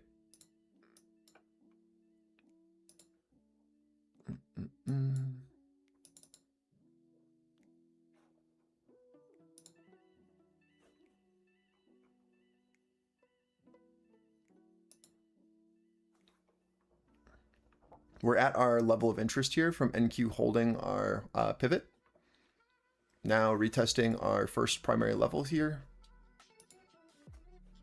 Right, just following our pathing.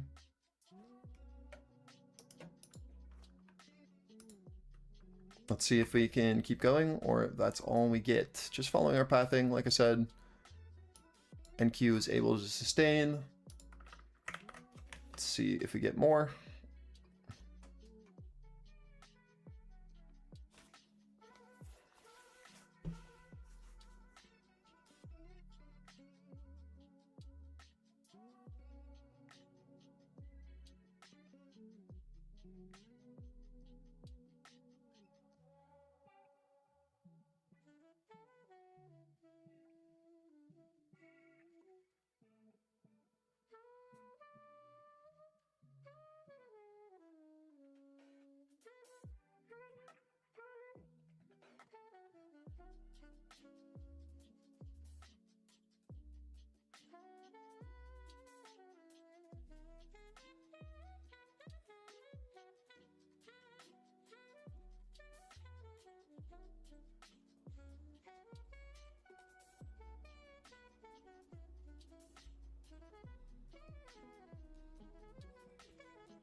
Big rejection and failure to establish above. Just doing this rotation again, same as before, just what we talked about. It's just no interest above. All we did was trap into that POC of previous candle and just rotating back down to our bid here at 800s. It's just balance until we either shift below, like our pathing suggests, or rotate above and are able to sustain above 840. ES is flat, just waiting it out, waiting on NQ to get it to figure out which way it wants to go.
Better, bigger, beautiful.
Another rotation on NQ. Again, just ES in a state of waiting. Well, we're figuring out what we want to do here. We have trapped liquidity on ES above that we should definitely mention, right? All these guys are offsides above, and we're just rotating back down to these POCs here on ES, right? So we're just traversing in between the two until NQ figures out what it wants to do. Still holding our pivot at 800s, still holding our offer at 840. This liquidity is offsides above, and we're just rotating down into these guys below. It is about to be lunch. Makes sense that the market has come to a little bit of a settling point while we are waiting to figure out what we do. If we can flip back in, then we'll be able to rotate through this range again, right, through our balance. Until then, right, all we're trying to do right now is establish above our value high on NQ. That is all we're trying to do right now. That's the entire objective from buyers, is they are trying to create a node up here that we're able to sustain. If they can do that, then we keep going up, and it's worth holding your runner, right? If they fail, all of this liquidity, right, all of these participants here, right, that we're building above this zone will become trapped, and then we will then rotate back down through this through our morning auction. Does that make sense? Do you get that, what I'm saying?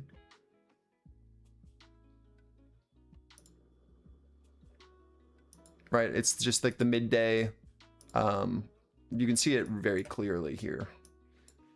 Look at what happened on ES. Do you see how we're doing a very similar pattern on NQ now? Where we breached our highs, and now we're trying to sustain those highs like we did on ES for this push up.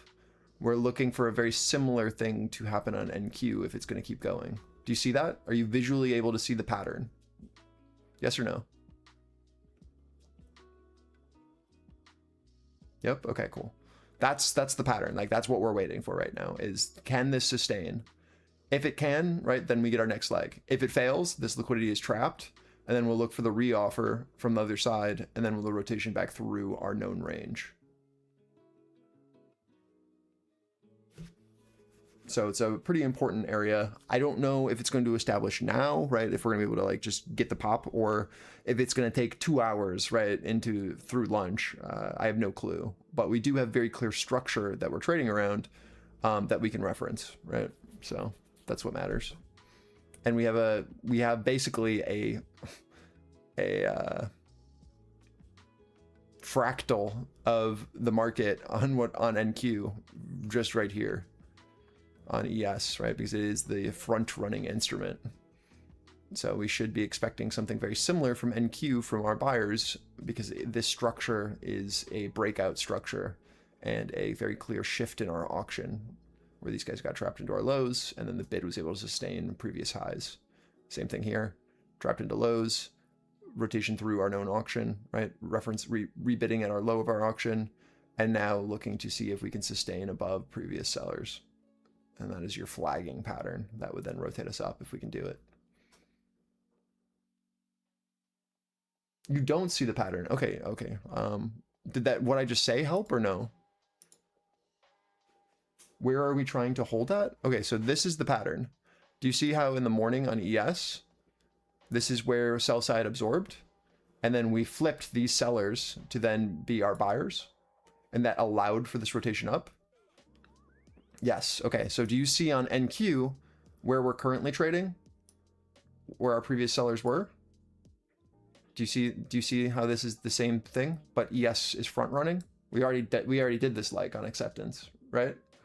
So our balance is currently from here to here, right? This is the balance that we're trading. Same thing on NQ. Our balance is from here to here. So what we're looking for, right, is can we do the same pattern on NQ that we did on ES, which is acceptance above the previous absorption? So what ES was able to do was get back inside our value, which was this rotation, look above our highs, sustain it, and then push from it, right? So if we're looking for the similar move to happen on NQ, right, we're looking for the push below, the rotation back in, and now what are we looking for? This move, right? This is where we are on NQ. We're looking to see if we can sustain the previous highs as supportive for a push higher, right? So this is what I mean by predictive, is that we now have a game plan that's been made for us because this is the current leg that we're trading on NQ, is can we find acceptance above our previous sellers?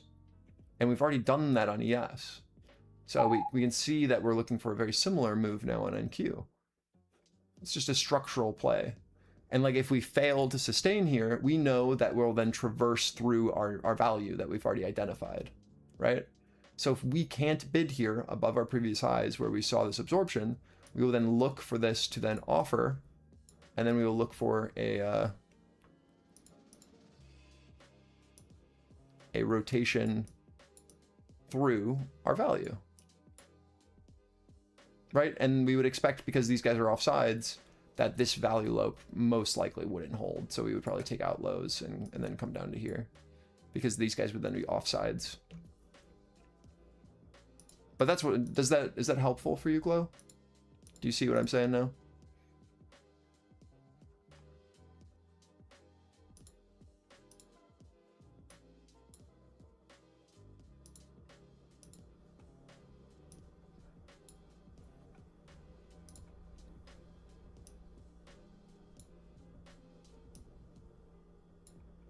Do you see how that's like a very similar structure? Yeah. All right, good. Thank you for saying no so that I could actually answer you. Always ask questions if you don't get it.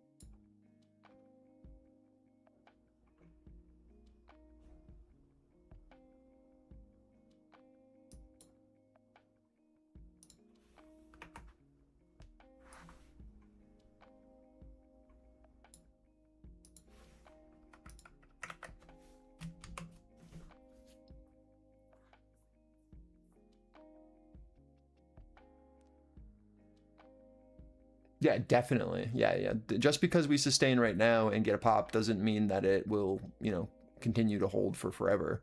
But it will always be a really easy reference point to gauge off of, right? Like this could easily just come up to 850 again, show the same sellers as before, right? And then they slam this thing down, and then we look then below, right? All we know is where we're currently finding participants. And the things that we know, right, the things that are known, I should say, is that sellers sit here, buyers currently sit here, right? That's all we know. And so the only thing that we can trade around is the understanding that this is our current auction that we're framing the market within, right? Is this 800 to 850? And we can even go a step further and say that sell side is trying to shift the auction downwards, right? Because we can see that from this high, we've then put in our lower highs ever since, right? So we have a downtrend that's trying to form where sell side is trying to push this down.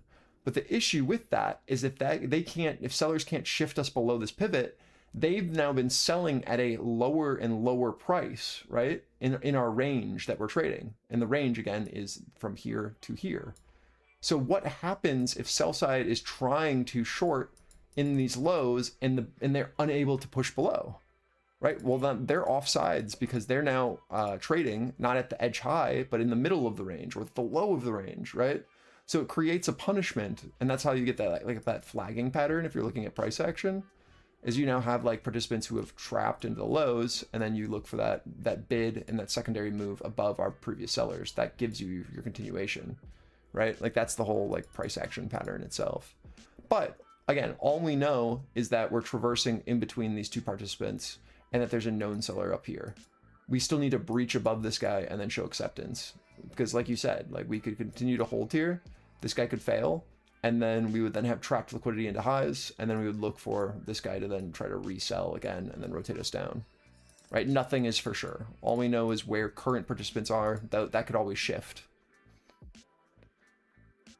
And the longer that we sit up here, the less liquidity that is going to be available, right? The more time that we spend in an area, the less, like there's only so much liquidity that people are willing to, buy and sell in a given area. And so we're going to have to trap someone or test lower or test higher first, right? Before we're able to get that next leg, the longer we sit, because we're going to build out like a really clear node into midday. Usually that's what happens. And then we need to like either come back down for fresh liquidity before then we can go higher if we stagnate here, right? Because we need to like retest less confidence. If buyers were going to continue us, they would have already done it, something like that.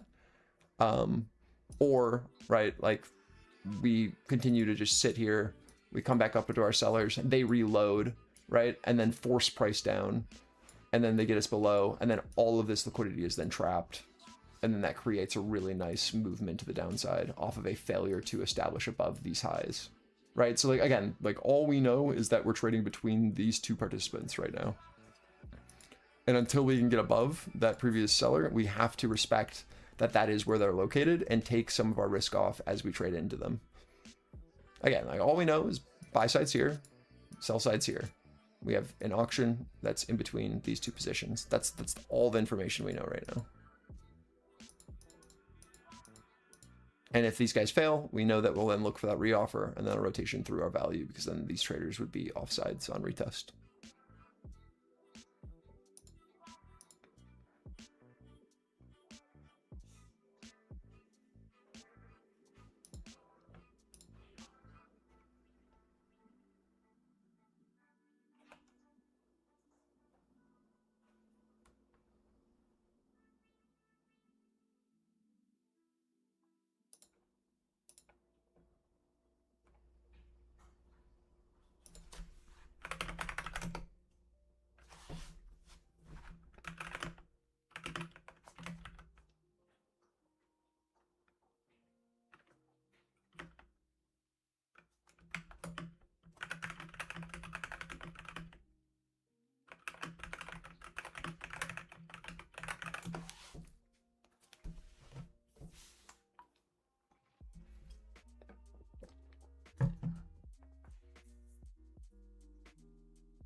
Okay.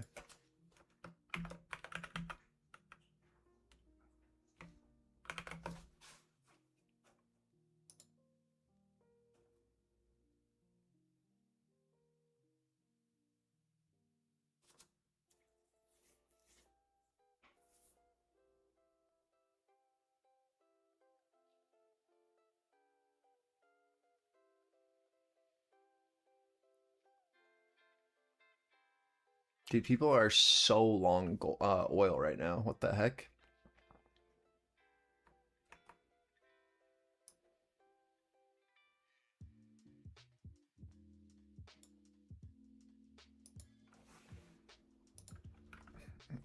Look at this.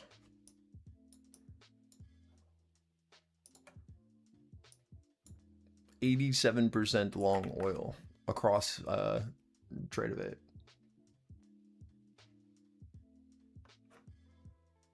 I think that's what that means. I don't know. I just found this on Tradeify. I didn't know this existed. But like people are hella long gold and oil.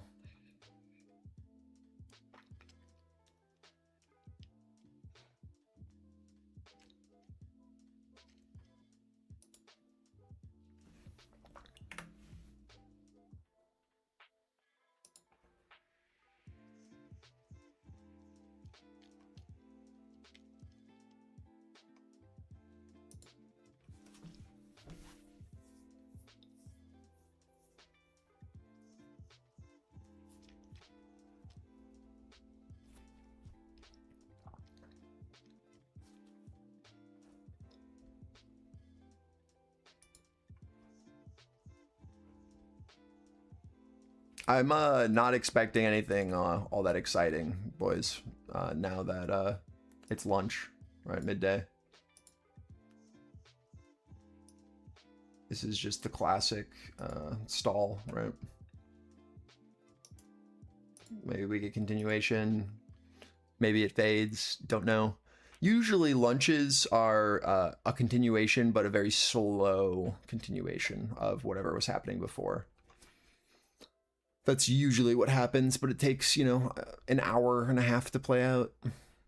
So it's usually not worth your time if you're not in a position already. If you're in a position, right, it's just kind of worth to hold. But it just is what it is.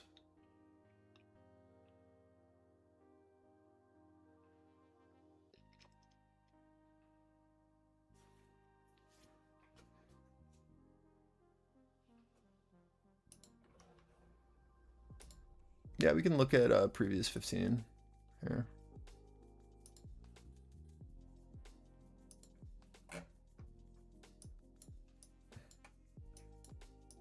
So on the previous 15, this is our 15-minute footprint.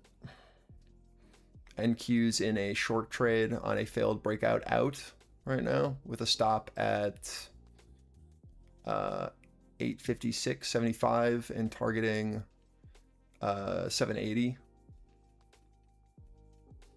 But we're just holding where we should right now.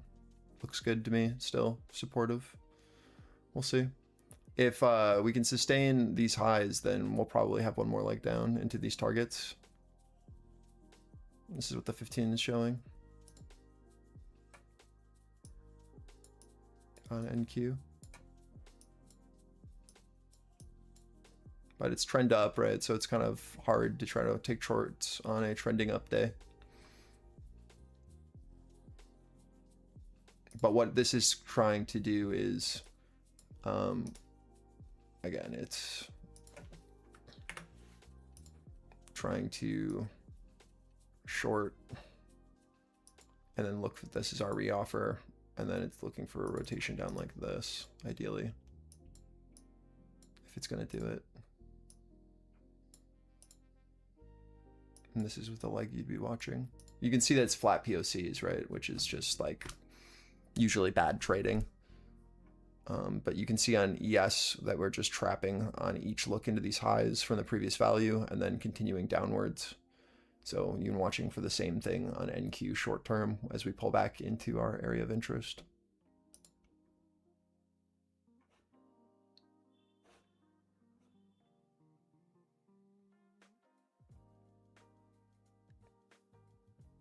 I don't know if that'll play out, but that's definitely what they're looking for, is this.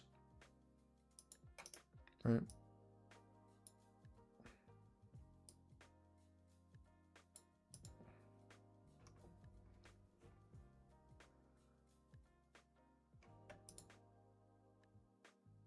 I don't really see the setup on ES unless you were going to try to short POC with your stop above that high.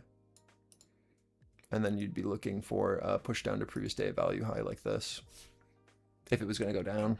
But again, like we're just flagging on both, so it's a bit hard. But that is the setup that they're watching for off of that failure at highs on both instruments. And it's just a pullback setup, right, as of right now.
Some big absorption here on ES so far. Really big absorption. So, like 1,000 contracts absorbed on ES into that low.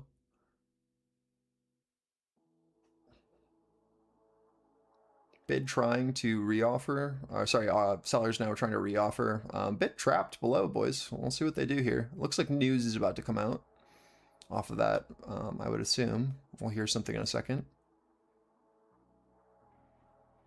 A little whipsaw-y.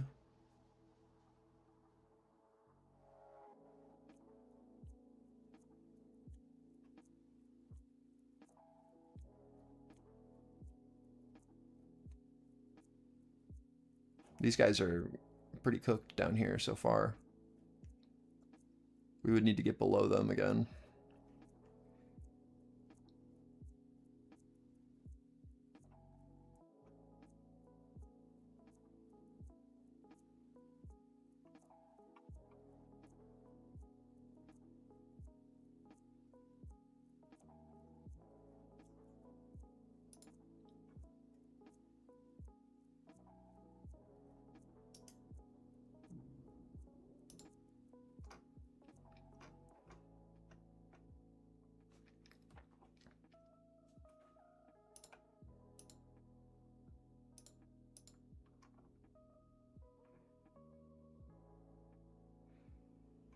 Could hold, retesting lows, following pathing. This would be a first target here if you're playing the NQ short side into 770, 760. Target 2, again, just like it's our push into our target. Just hit target 1. Again, this is just a pullback trade. This isn't like a big short yet. It's just a pullback to our reversion into lunch. Off on the 15-minute structure with those guys trapped. And then we'll watch to see if we then are able to like bid from here and then do something new like this, right? On a flip above from this target. Or if we rotate down following our structure, unsure. Yes, halfway through our target as well, based off pathing. Let's see if we get more or if they're able to hold this.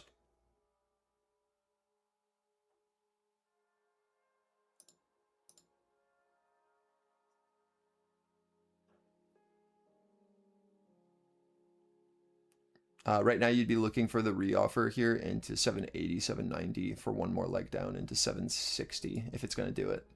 So you're watching your offer to see if it can hold this 780, 790. And then we'd be looking for one more leg down again if it's going to continue for that push into 760. If not, right, we'll be just looking for that to flip. Nice, man. Have a good good rest of your day. Have a good weekend.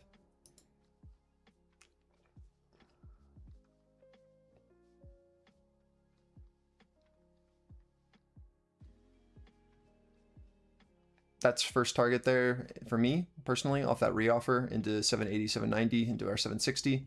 That's PT2 based off of our 15-minute setup. ES almost at our 770 here, which is our full target based off our just a rotation back down.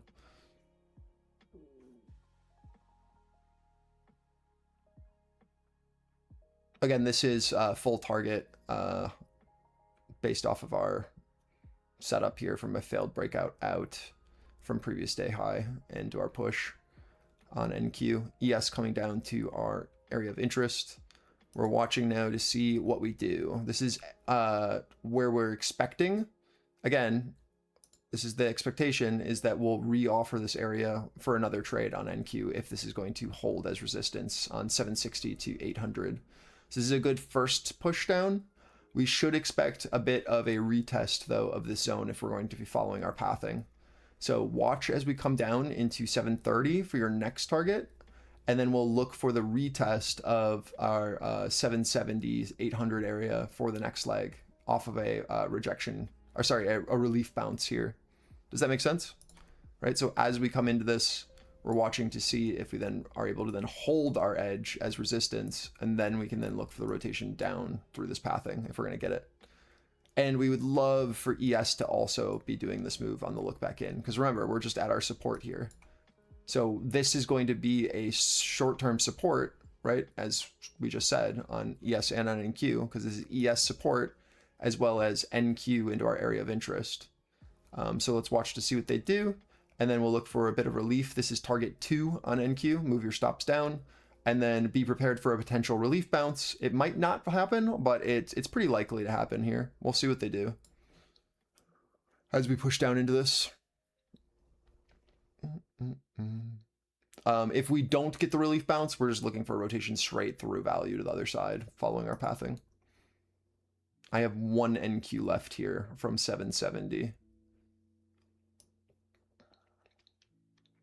If we don't need to come all the way back up, we're looking for our offer to hold 730. Watching now. That would be a hold of our mid as resistance, and then a rotation down to value low. And then we'll look for ES to do something very similar. Just keeping our eye on it now to see if we're going to get this bounce.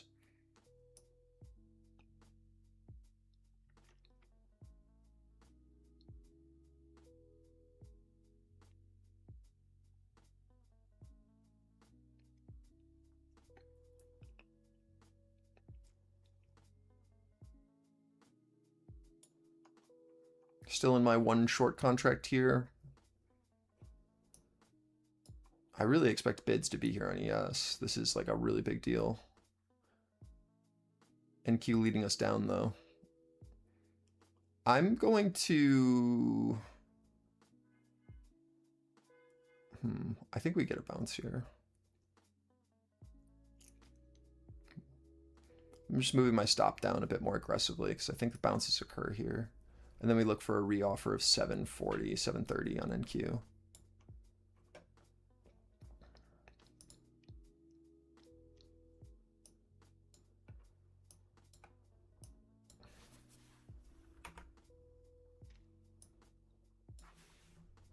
This is my NQ trade.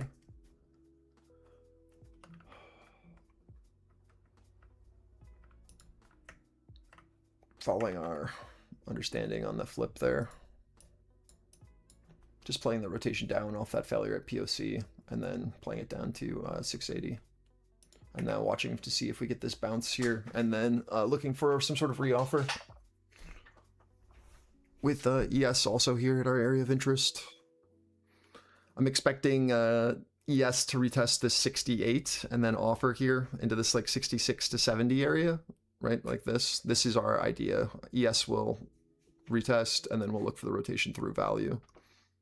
And for NQ, we're just looking for something similar into like 730, 740, ideally. That's, again, the full pathing here. Let's see if we get more. This is where you'd expect your last PT to be into our LVN that we have here. And then we look for a relief bounce. The Nasdaq 100 and S&P 500 indexes are pairing gains. And then I will look to see where we're going to re-offer. I would assume that it'll probably be something like this. And then we'll go for the continuation down like that. That'd be my guess on the 15-minute. Something like this.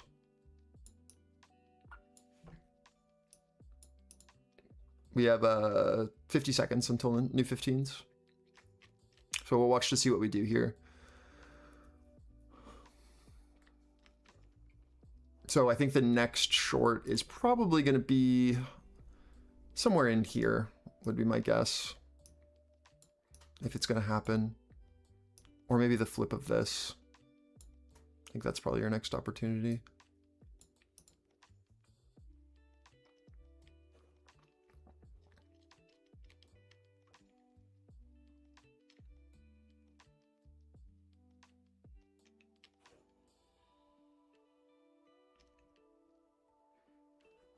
Watching, I'm just going to stay on this chart until the new 15's open to let us know what we want to do.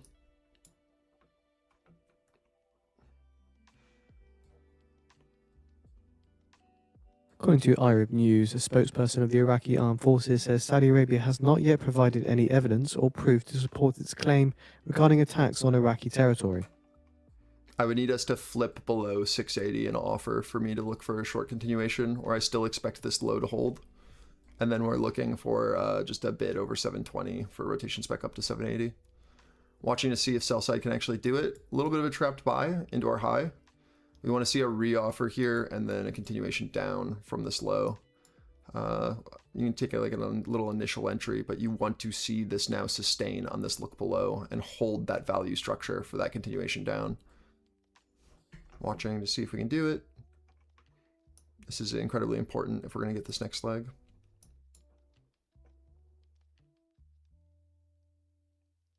You want this offer to hold and then sweep. And then we're looking for 630, if we can do that.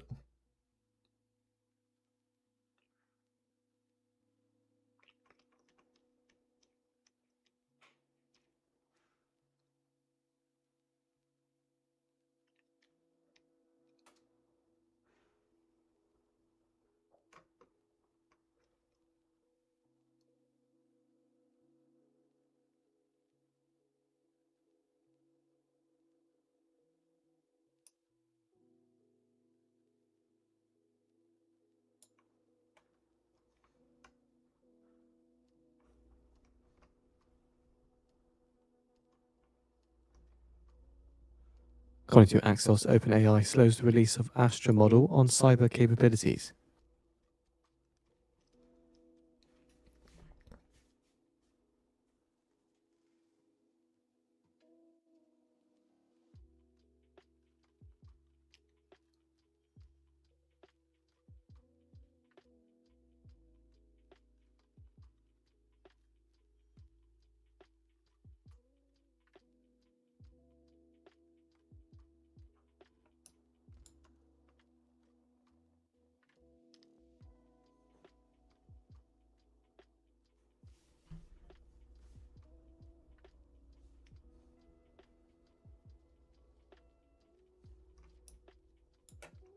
We have posted the article from Axios on the feed for those interested.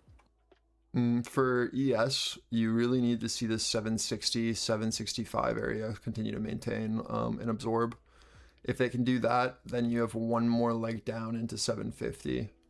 If it fails to sustain here, then we're going to have to look for a rotation back up and a trap here. We want to see this absorption really try to hold into 760, 764, 765, basically.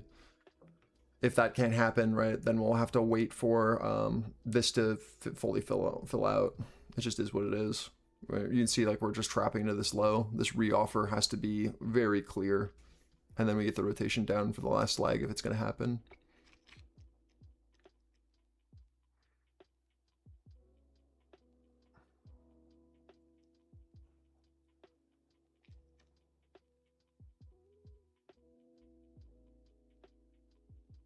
I have no long bias until NQ is able to sustain above 740. The 710 to 740 is where you want to see absorption on NQ if it's going to do it. That's the only thing that I'm looking at. Is does this hold absorption into this guy? Or can we flip it and then go up?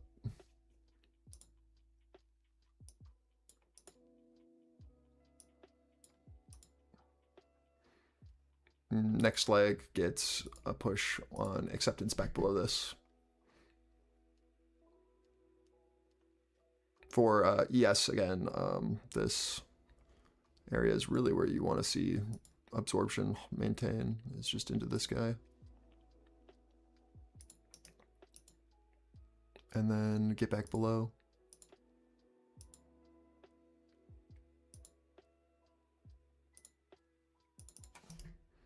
If not, right, like then we're just looking for rotation back up, and there's nothing.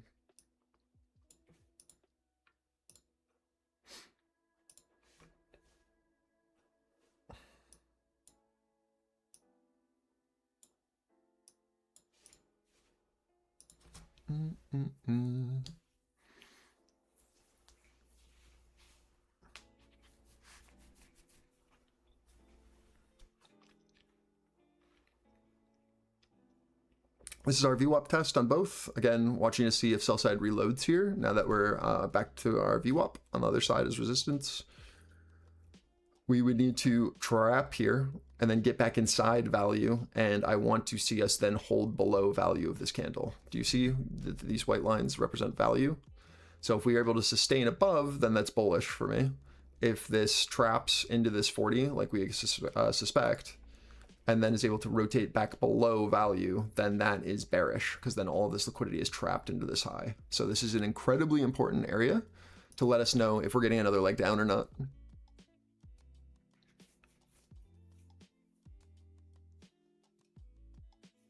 Oh, I really appreciate you, Zar. Have a great weekend, man.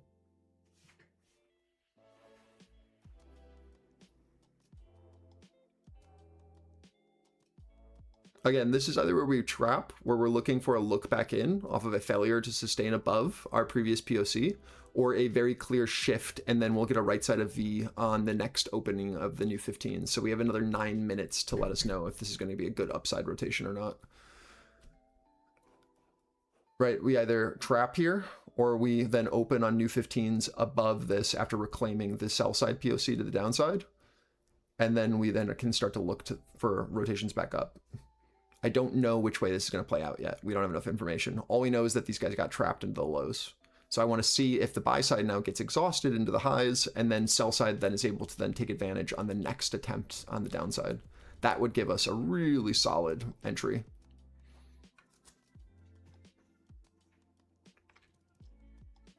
Does that make sense?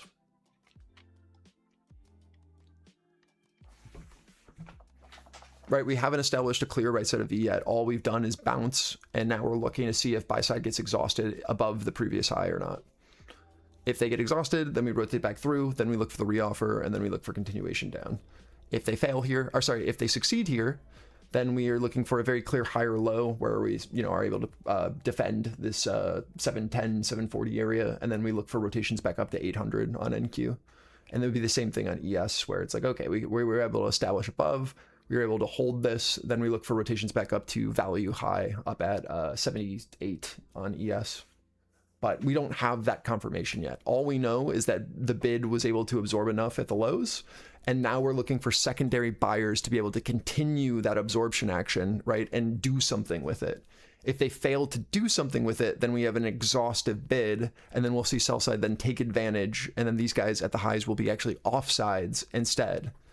So this is like an incredibly important moment for the auction. because this lets us know if we trap here for the next leg or not. And you can see it on NQ. Like, it's so visually clear on our footprint candle with this node that we're building out up here with these guys who are trapped into the low. And now it's just a matter of, is all of this effort here going to be rewarded, or are they going to get absolutely cucked, right? Like, that is kind of the that is the situation that we're in.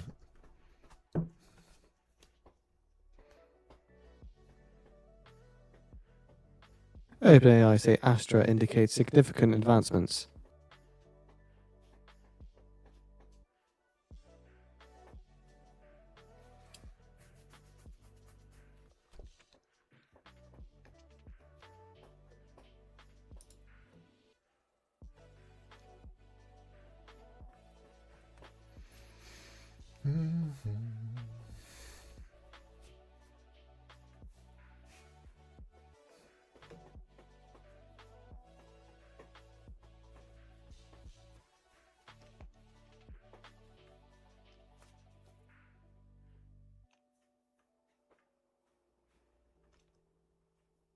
Good bid so far, pushing up.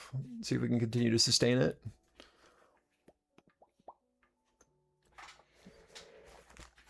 Again, I'm only looking for a short once we've clearly have a catalyst, meaning a trapped trader here, and then I look back in and then below where we saw our previous bid at that at 680. That's the only way I short now.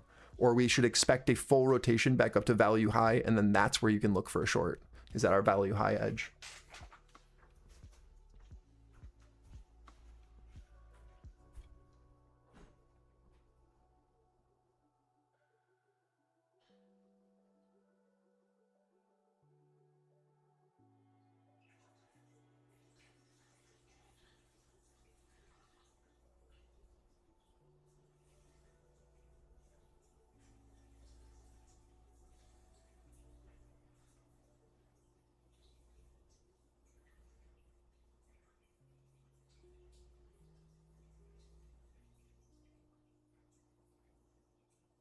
OpenAI to share Astra with governments for safety testing.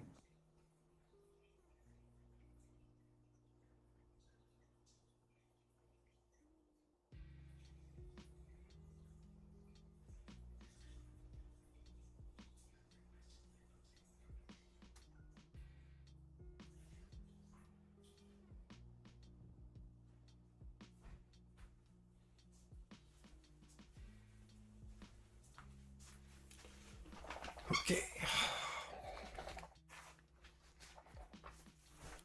4 minutes until new 15s. Still just doing what we expect, which is price trying to build up here, establish. If they fail, right, we'll be looking for that rotation back through on exhaustive bids.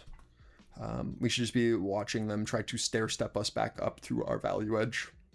In the meantime, you can see we bounced exactly where we thought on ES, and we're now watching to see, we did the full value rotation on NQ, right? So this is going to be that retest here. Let me turn on our other pathing, right? So we did the full traverse of our value here. We held our low on NQ. We are now trying to retest. This is the important part where I said where you can look for another short, is does this hold now on retest for this continuation down?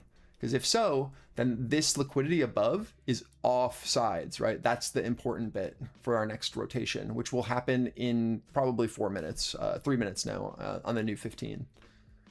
Do you see that, right? This liquidity then would be off sides on retest if this holds a lower high here, right?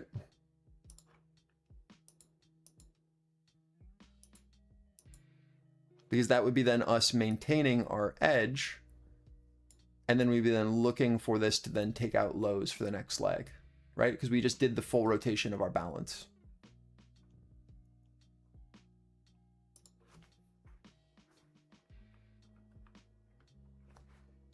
We need to see a very clear hold here, right?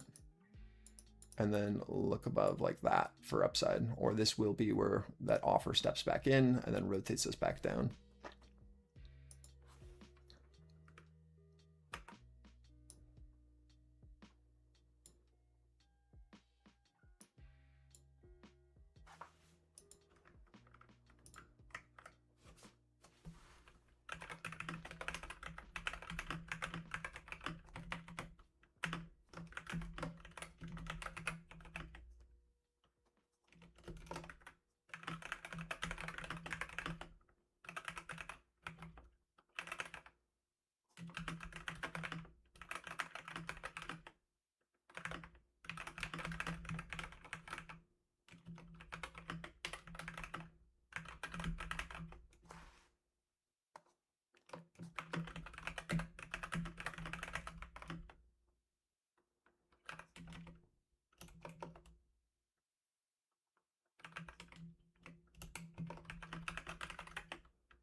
right, there's your write-up for NQ.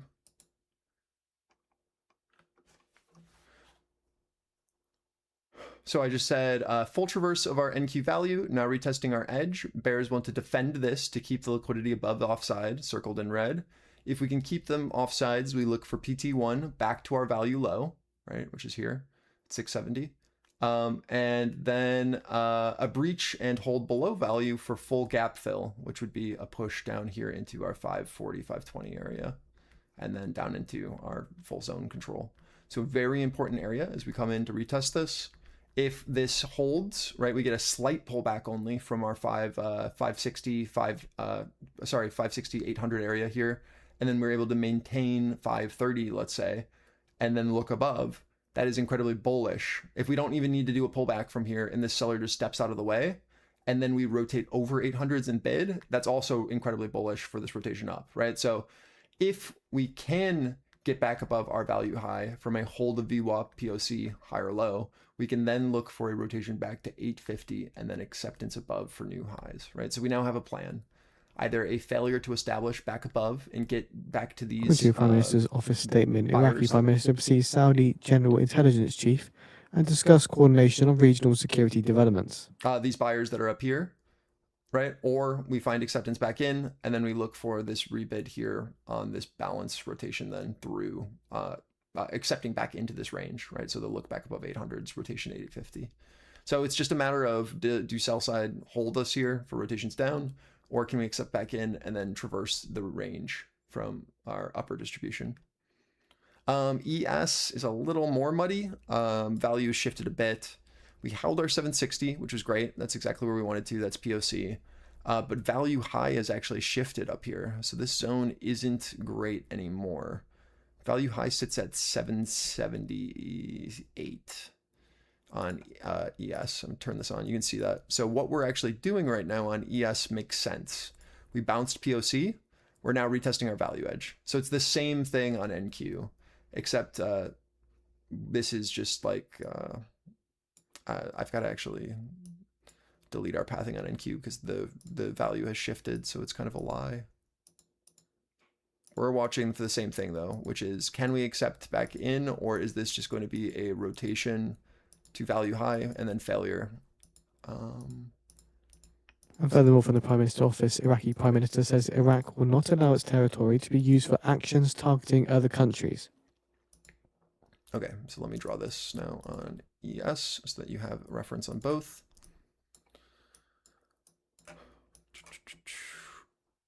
So this is our current value high, right? And this is our current value low. This is our range that we're currently trading between. And this is POC. So what we're doing right now is watching to see if from our bounce at POC, if this rejects and then rotates down to head to our value low. From there, we then are able to then look for this rotation like this, or we see acceptance, right? And then we look for our bid to step back up and then rotate to this high, like so. So really important. Let's see, what do they do?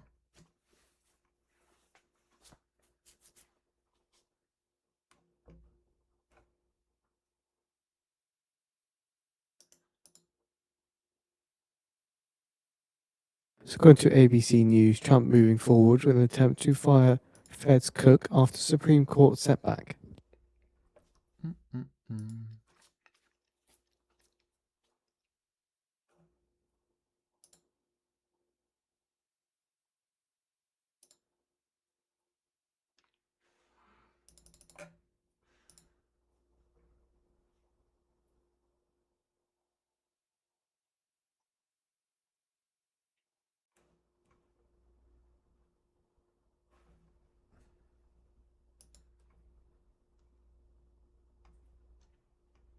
We have posted the article from ABC News on the feed for those interested.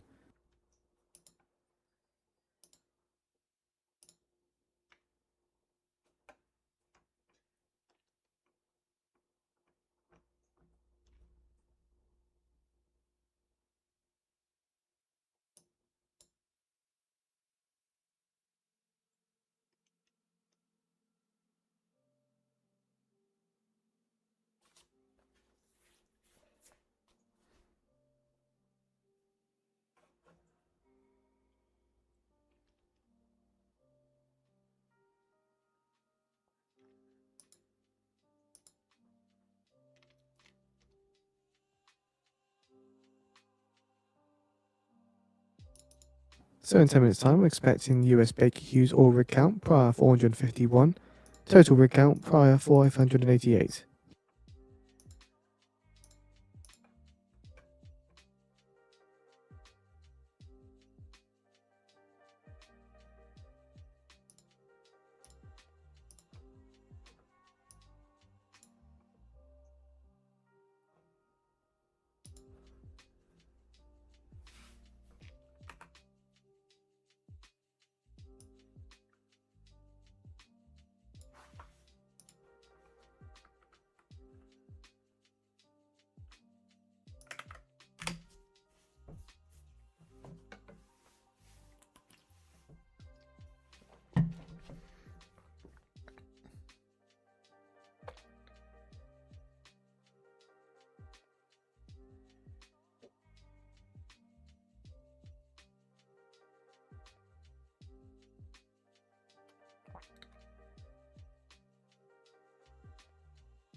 This would be first target if you're shorting. As we push into VWAP, this is either going to be your short pullback, as we have on chart here on NQ and ES, or this will be where we're looking for the full rotation down, right? So this is either where buyers are going to be able to hold the higher low, right, on both, or we will flip and then look for that full rotation down, showing that sell side was able to sustain. So really important area here to let us know if we're getting a shallow pullback or a full rotation of our value. So if you took a short, this again would be your first risk off just to secure gains. And then you'd be looking to see if we get the full rotation or if we flip back below VWAP.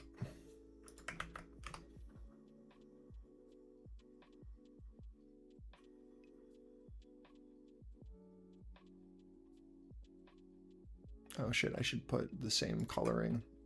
Oh, what did I just do? Oh, yeah, it's fine. Let me put the same coloring on our upside for ES, so that you're able to reference this.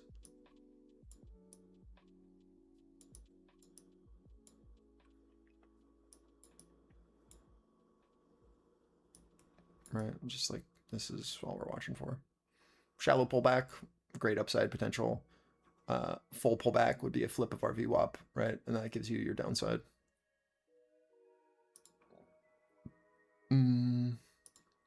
Yeah, pretty clear. Just a value rotation, really easy. Let me also just flip this, so it's 2 parts instead of 1.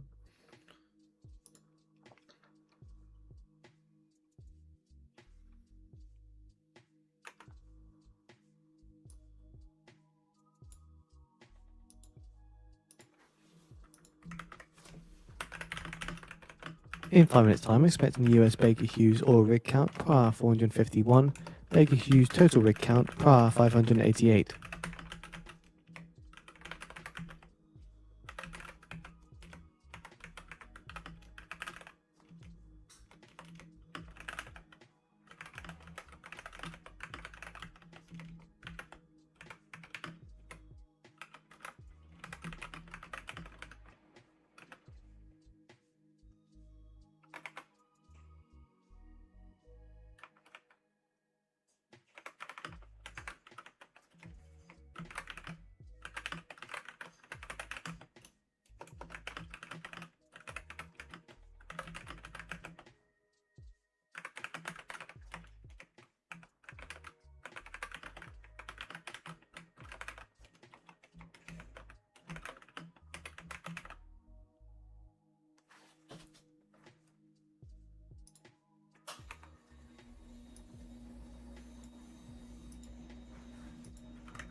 Short expecting US Baker Hugh oil rig data.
Total rig count 588, 588.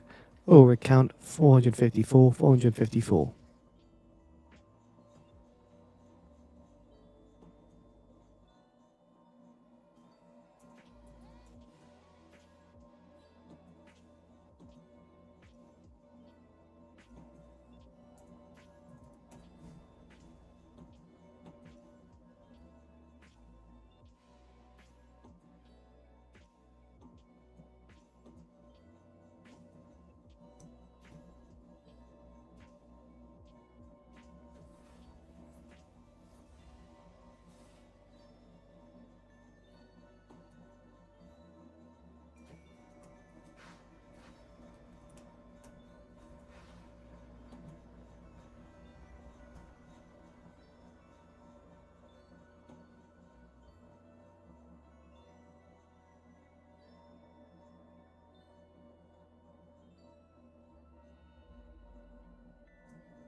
Bounce from our VWAP, rotation back up to our edge here on NQ. Needs to be able to push above this or same sellers before. Just held VWAP, just like we thought about, right? It's just no change. Watching to see if NQ can flip above this and show interest over 800s or if our value edge is still just resistance. It is midday. So these moves are expected, slower rotations, less volatility, right? It just is what it is, but very clear bounce at VWAP and now testing back into our edge high. We'll see if we can actually sustain above on this attempt or if there is no change. Not really much else to talk about other than that. Just our plan out.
Love this bell. Yeah, just rotation between val high and or I guess POC now on NQ and view up.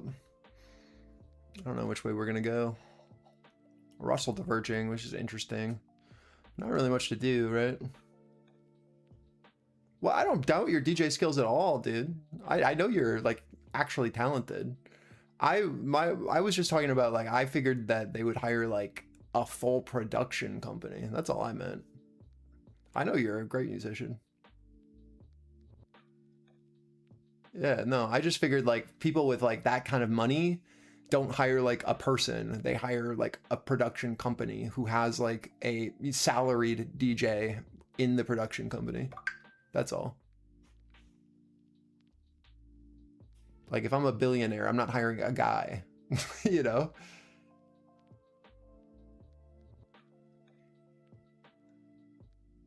According to monitoring data, ship loading and discharging increases at Venezuela's La Garra port after earthquakes. Okay, I got you. Yeah.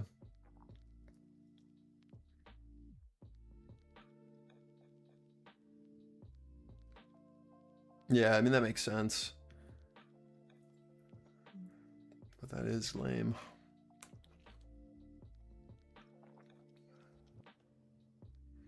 No change, boys. It's still just sitting at VWAP. No acceptance above, no acceptance below. Yeah, no, of course. That's how it should be. Do what pays the bills while you try to build your own thing.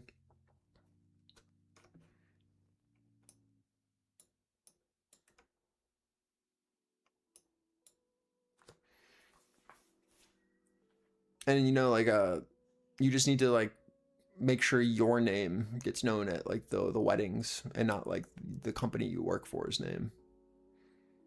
Like, oh, I like that guy and not that company, right? And then you can do those gigs by yourself without needing your agent's cut. In an ideal world, you know? And that's like step one of you then having your own company, where then you have like friends that also work for you, or According to the Treasury website, the Treasury sanctions crypto exchanges funding Iran's IRGC and enabling illicit finance. Right, where then you own the company and then you have DJs that work for you. Yeah.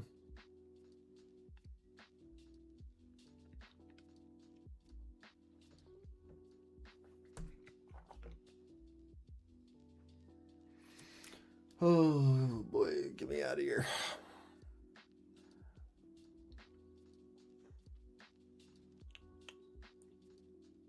I mean, honestly, this is probably just chill here for another hour or maybe 30 minutes probably until 2:30. And then we can figure out directionality. You know, just a classic lunch.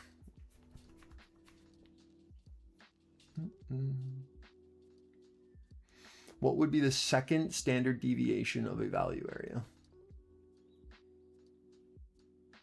You're talking about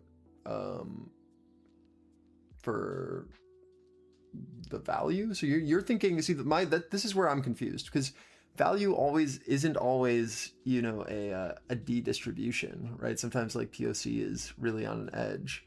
So what you would have to do is like because you're looking for a measured move basically, right? Like that was my confused point in the beginning. Yeah, well, like I think that I don't think I mean it's kind of flawed. I think you're really on the right track. I think what you're looking to do is something that Verneman does and Smash to an extent, which is create PBTs, which is something that I'm doing as well, which is taking a node that's one-sided, or sorry, a distribution that's more so one-sided. According to AFP, Houthis claim attack on Saudi-backed Yemen government camp. And then filling that distribution in on a failure, right? So here, I'll show you an example because I didn't explain that very well. Twitter. So this is what I think that you want to do, and you can tell me if I'm right or wrong. Burn because like you're just like a standard deviation is always the same, right? It'll always be the same exact distance as your next deviation away. So it'll be dynamic. It won't be static. But like every deviation from the first deviation will be static, but the first deviation will be dynamic based off of whatever thing you're measuring, I guess is what I'm trying to get at. Okay, let me see if I can find a good example here.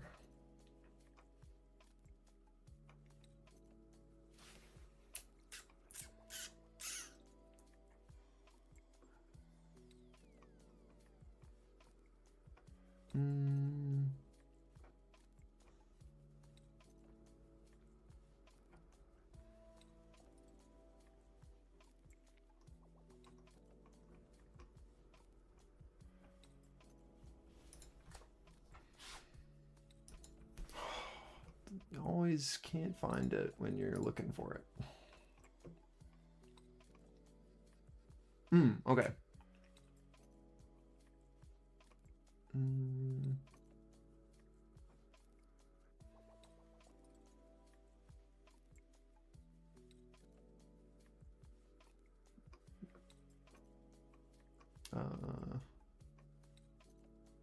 Okay, here. This is a great example.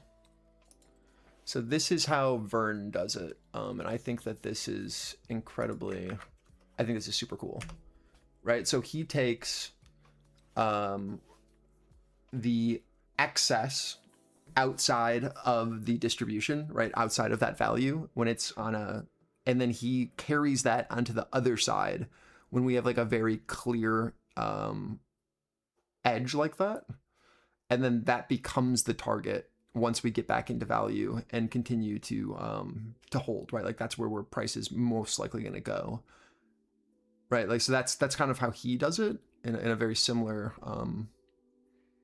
style.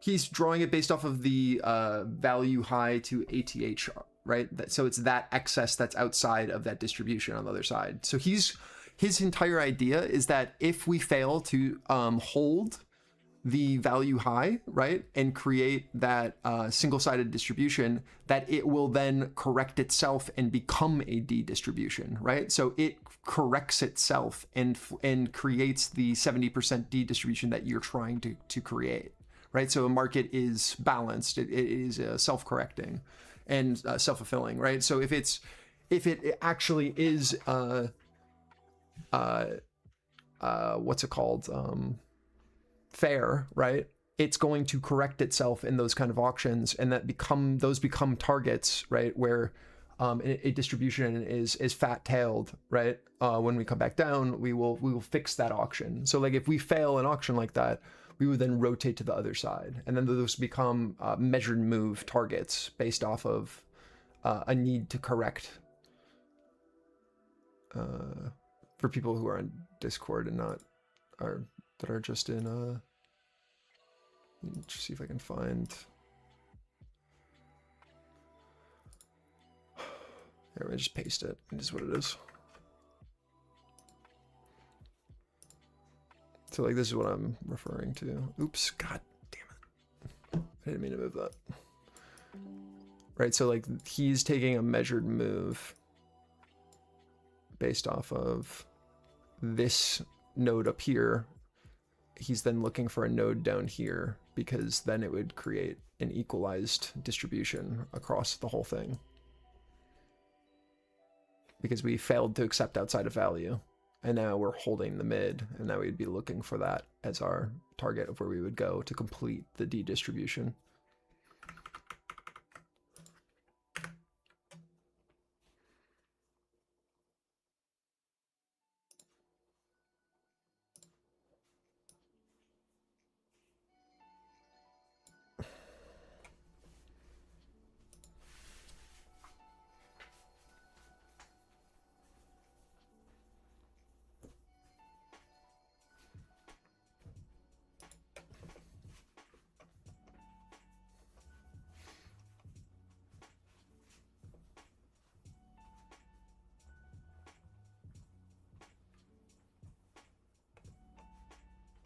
I want to show like an example where it actually plays out. So I'm trying to find it.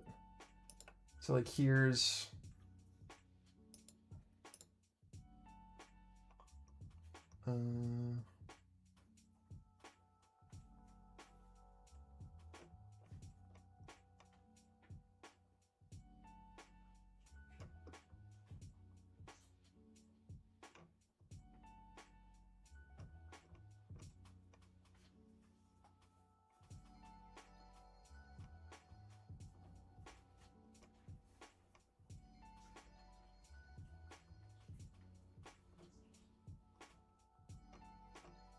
damn, I thought this would be easier to find.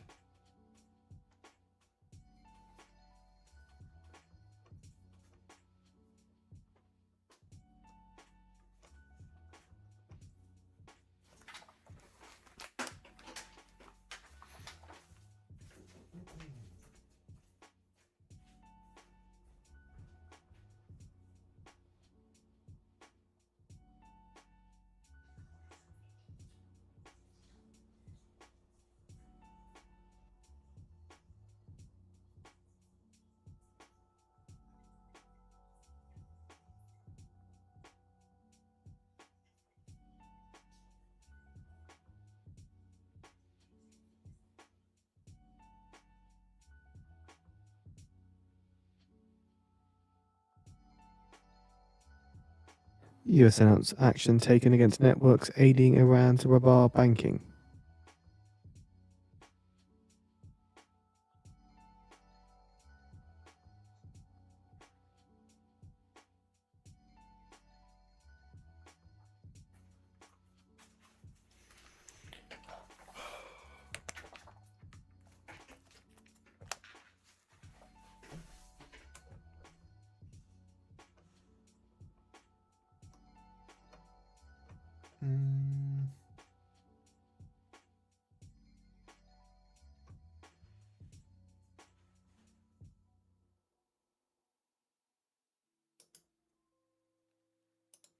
Ah, okay, cool. Here's a good example.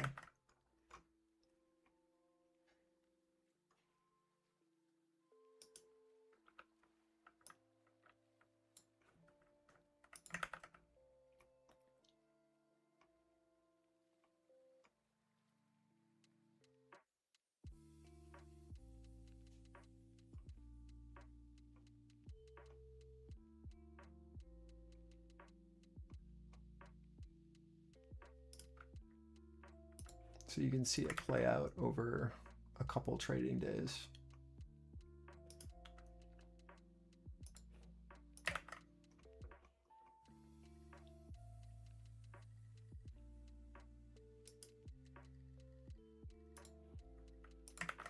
Here's like a full rotation.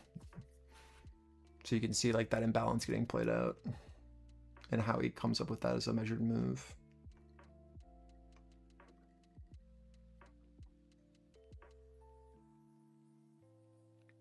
And this isn't like the one before that was how he came up with that target as well, right? Like this is before that day.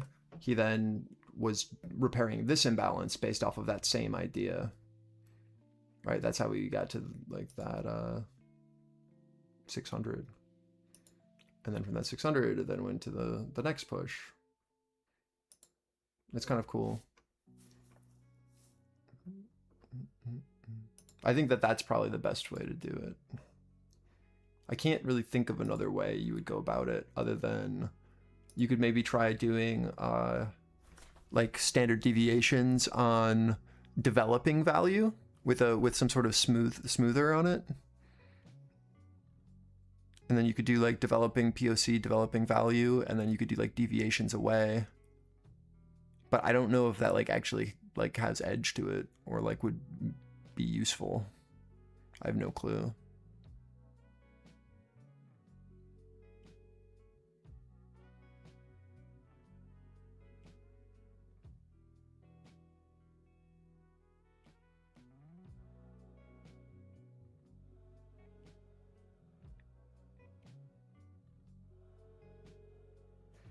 So what are you trying to accomplish with it? Are you just trying to understand when like your weekly balance shifts?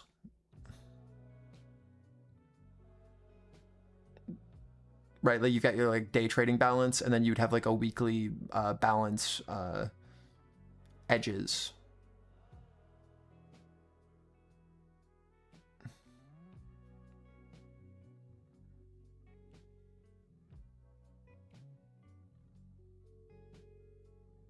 Watching this PA is fun. Yeah, man, it's midday. You should always take a break midday.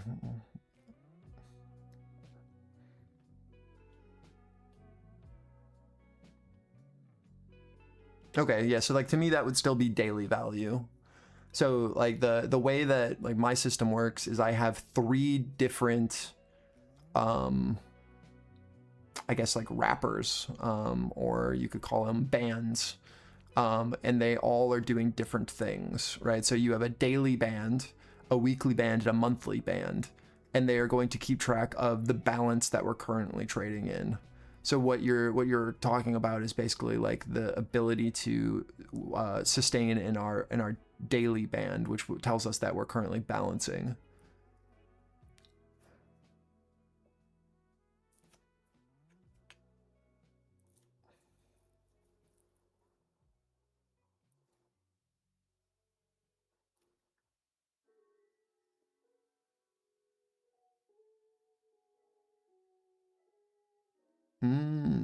Okay. Knowing like, okay, so the last 30-minute periods all had the same value area up to 80%, and then all of a sudden we get a new one that's outside of value. What do I need to see for this new period to create that new deviation out of balance? So you could, the way that I do it on my 15-minute setup, which is, it looks like this. So this is what my area looks like. Let me turn off drawings. So it auto highlights when we're in a balance, and it does this by comparing the previous candle's value to a certain percentage. So if we're sharing the same value area to the previous candle, it then creates a fixed range, a fixed profile out of that area. And it will then extend if we then continue to then merge profiles. So like, this is what that looks like. So this is the balance box. I have 2 different kinds of balances that I track. I have volume-based balance, and I also have time-based balance. So you can see it will reform and merge balances together if they overlap. So that's what's going on here, why this is kind of extended. Lesson speaking here says jobs data understate strength of real economy. So the volume-based one is based off of, again, like the value areas together, and then creates a fixed range that then creates your value high, your value low, and then the POC here. And that sense says the economy is positioned to accelerate. But we also have a time-based one, which then will cluster. So I can like turn off our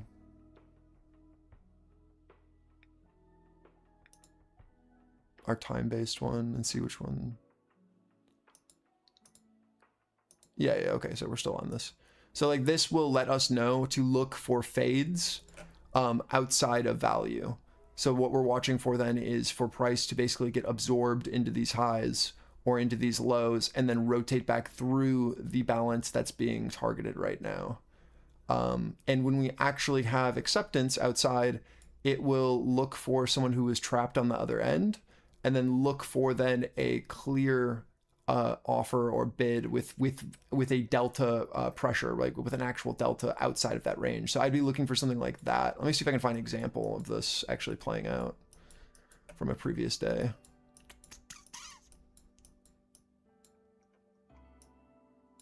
Yeah. Here you go. So like this is another range that it called, and then it played the fade on the other side when price opened below POC to value on the new 15, and then played it down and called it a failed breakout out. Yeah. So that's based off of a range that gets automatically, it tells you when you should not be touching price until we are able to fade. Here's a range as well that then was able to hold as our resistance, and we were tracking it. I don't have footprint data from this far back, so we can't actually see what it looked like, but it still has the zones on. So this is a failed breakout out where we trapped above and then it called it for a rotation back down to our previous area, which would be this would have been the target.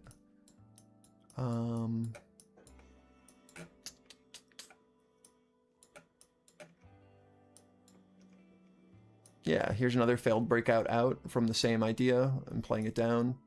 And then it auto closed into end of day because it doesn't keep positions open overnight. But yeah, so that was my solution. Maybe you come up with something that's better than that, but that's the best I could come up with that I could create a system around. Because again, it's one thing to see it discretionarily, but then it's like, okay, well, how do I create like a rule-based system that actually is going to be able to, you know, like see this and then like trade around it, right? Because it has to have like parameters, like a if-then situation. So it's like if we're in, you know, if value is tight, don't look to trade except in excess outside until proven. And then it's like only look for a continuation, for a failed trade if we have an excess at a high outside of that value. And then you can look for a secondary, you can look for the fade if we have a trap trader on the other side of that value, looking for a break in the other direction because of that catalyst. So like that was how I did it. So you could do something similar like that, but for like the 30-minute as well, where you're creating, if we have like multiple periods where we're sharing a value within a certain percentage, right? So you would have a filter or a gate, I guess is what you would actually call it. And you would be able to then track, you know, because it's never going to be exact, like values, you know, shifts slightly. So you'd be looking for, you know, as long as we're within, you know, 20%, they're sharing like in that band, and then it would then create a fixed range, and then you'd be looking for any sort of like deltas that are trapped outside.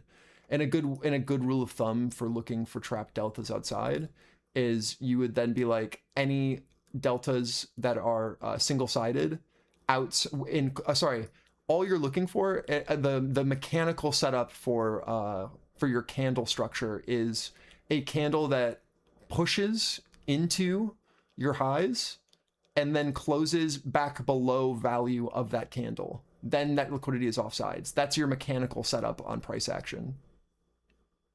You get me? So like that's a super easy way to do it. Just filter it mechanically. Is you have price who pushed into an extreme and then closed back below value of that candle itself. That's an easy way to see trap traders. And then that's your definition. And then you can even add to it and then create like a certain amount of delta that you want to be offsides, you know, outside of that range. But like even this is a mechanical setup, makes a lot of sense because you can track that even without delta as a variable once you have just volume data with this as a fixed range. So then it's like, okay, now this is being tracked as something that's offsides potentially, right? And then you could create this as like your area where as long as price is maintaining this, then you have a downside bias because these guys are trapped and we're now holding that offer, which is what's happening on NQ, right? So what we're currently trading in is we have a trap trader here and we have our offer maintaining a lower high and we have a potential rotation back down to 700 because of that. So what we're looking for based off of this idea is that this guy's trapped and that we need to see a sweeper step below 740 and reoffer. And if we can do that, we rotate down to 700 because this liquidity is offsides. That's at least how I view it. And then you'd be able to train a bot to do the exact same thing to see that setup. Because all of it is rule-based, right? Once you identified this guy who's outside and we've already have the perimeter set. And that's, again, something that is being measured. And that's based off of just very clear flat volume and value per candle, right? Like if I put a fixed range on this, it's taking that as a measured move, but I've merged the zones together. So it's not actually from here. It's taking, oops.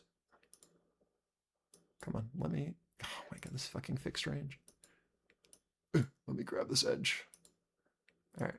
It's taking the value from these candles, right?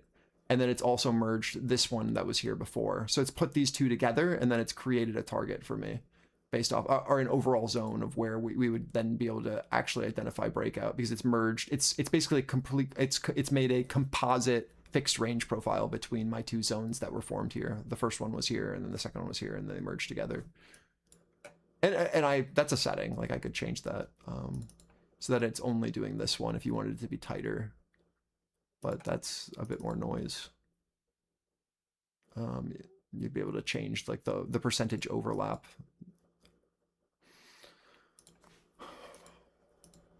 But that was, I don't know, that's the only solution that I could figure out that was mechanical. I'm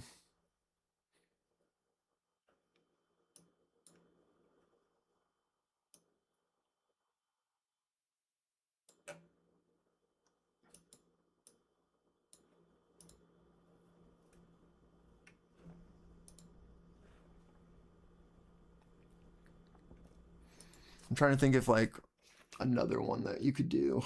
I don't know. Maybe.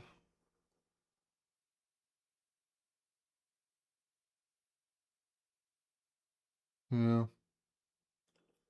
There's probably something with the developing fixed range. Or sorry, not developing fixed range. That doesn't make any sense. The developing value. Like, I've played around with it a lot, but I haven't been able to like successfully create like a solid set of rules that that price that has a mechanical trigger, because I was really trying to create the migrating VPOC setup, because I think that that's really good from a day trading perspective, like when POC shifts from one area to another. But trying to actually like create that rule-based strategy has been such a pain in my ass.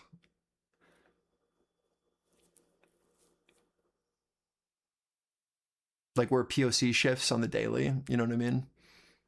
So it'd be like basically us either creating, well, like a POC shift is basically like a shift of our actual profile shape when that happens, right? So like if POC doesn't shift on the day, usually that's like, oh, we're in a D distribution, right? Like it's just balanced.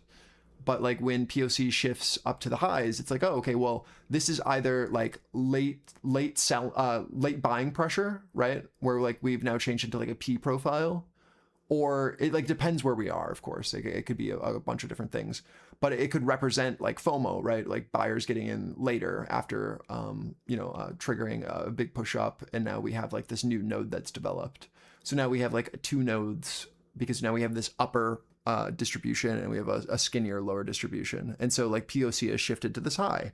And now we have like a or B scenario that you could then set up mechanically, or that this would be the idea, which is like we either are able to sustain that upper node that we just created where POC shifted to, or we would then fail. So we would then create a fixed range after a POC shift like that, right? Of that upper node, just like we did on that 15-minute setup. And it's like, okay, well, now we're looking for an excess to be created at that high, so outside of value. And then we would then be looking for a rotation below that value of that distribution that's above. And then our target would be the POC migration from wherever it went, because we just failed to sustain that node at the highs. So now we would rotate back down to the low. And I thought that that would probably be a really good mechanical setup to automate, but like I cannot get it to work. I don't know why. I cannot figure it out. Like the way that I visualize the POC shift just like does not compute when you put it into code. I don't know why or what I'm doing wrong, but it should be easy in the sense that like the migration shows visually really well. So I think like the solution might be like POC would, I think the problem, the part that I'm missing is the time-based component. Because like as POC migrates, it's not always like a straight shot up, right? It's not. So I think like POC would need to be at or around a given level for X amount of time so that it then would know which one to track. Maybe that's like the key. You know what I mean? So then it like knows that that's where the previous distribution actually was. And then it's like, okay, well, then when you spend time up to this high, POC migrated. If we fail to sustain this migration, we'll go back to the previous distribution where we spent, you know, an hour or something, and where POC was before. It's like, oh, okay, we failed that rotation. Now we go back down to where value was, you know, found last. I don't know. I'd have to play around with it and see if that would work, but like that should be a really easy mechanical trade. Because it is a really easy mechanical trade when you're actually trading it as a human. But it's just like, okay, well, how do we smoothen this to take out all the discretionary factors to then make sure that it's completely rule-based? Like what, I always think things are like very mechanical, and then you like actually write them out, right? Like you create all the variables and you're like, oh, wait, like I am doing a lot of filtering myself subconsciously. Like if I took every setup that looked like this, I probably would be a 50-50 trader, right? So it's like, okay, well, what is it at? What's actually the variable the gate that's keeping me from taking this trade?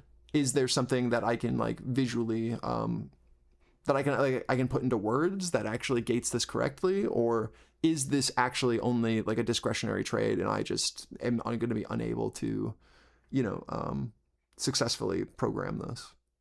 Yeah. And usually the difference is order flow, yeah. Because if you just are just playing off of levels, like you're gonna have basically a 50-50 strategy, or even less, because you're not giving yourself enough room for the trade to play from your stop out. So it's like, okay, well, order flow is usually the layer where it's like, if I can then find this setup that's mechanical, and then add some sort of like 10% order flow, you know, arming mechanism, that then is your filter. So I think like that look above of a fixed range like that, and then that rotation back through is like a really good gating mechanism. And you're going to miss some rotations that you would have traded as a, you know, as a human, because it doesn't meet the exact criteria. Pentagon sets funds and dates for secret Golden Dome space program. But it's better to miss some opportunities and have them filtered out than it taking all of those as noise, right? Like, because that's lowering your overall average and it's diluting the actual setup. So it's better to like over filter than under filter, and then lower your RR. Because what you're basically doing is only then taking like the A+ setups actually on a mechanical basis, whereas like you are basically filtering it as a human to take like the A and B and then maybe sometimes C, you know, scenarios.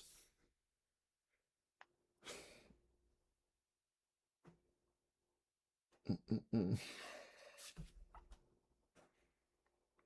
don't know. There's probably another solution that you could probably do with TPO itself, but like I said, I'm not a huge TPO guy. I probably should be, but I haven't needed to really utilize it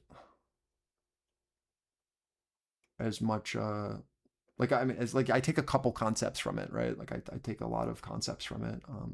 Like halfbacks, right? I take that for our 50 to 60, our 0.5 to 618 area where we're looking for price to hold for a trend. Like that's a halfback, which is a very clear, a market profile terminology. I take single prints, of course. I take our excess high and low. Like I take a lot of general concepts, but I'm not like a TPO trader itself. What else do I use from TPO? I think that might be it. I use like the rotation factor as well. That's an easy one, where you're looking for but it's basically like the rotation factor in market profile terminology is literally just like high or lows for each period. And like if you have like a solid rotation factor, it's like, okay, by midday you have a much higher potential to continue going up in that direction if your rotation factor is over, you know, X amount after so many 30-minute sessions. Oh, and of course IB, I play IB as well, which is market profile.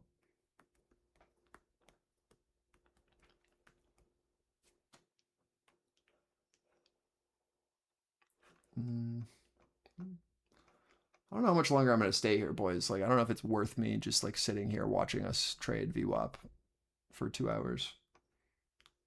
When I can just like, we already have the plan. We know where we're going to go. We just are waiting for a side to break. Might like go do anything else, to be honest.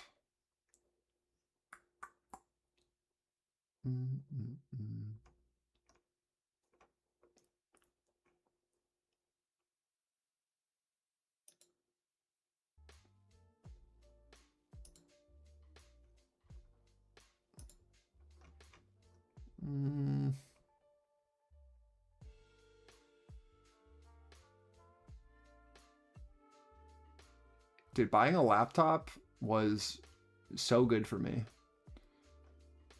I don't have to sit at my desk the entire day. I go to a coffee shop now and like get work done. I don't know why I didn't buy one sooner. I'm like so used to just working in an office always. Yeah. Like even right now, I've just been like coding this entire time while we're just sitting here in Chop, just put on my laptop.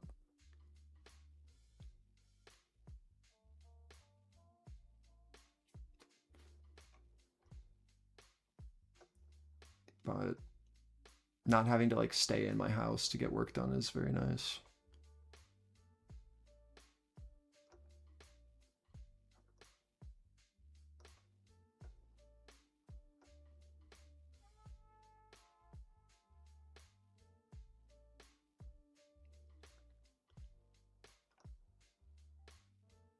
I know that's like obvious, but in the moment it didn't feel like it. I was like, I'm locked to my chair and this is my life.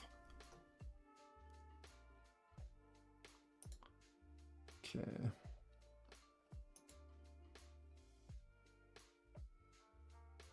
Canada holding intense talks with the US to avoid additional tariffs being imposed August 19th, according to source directly familiar with negotiations.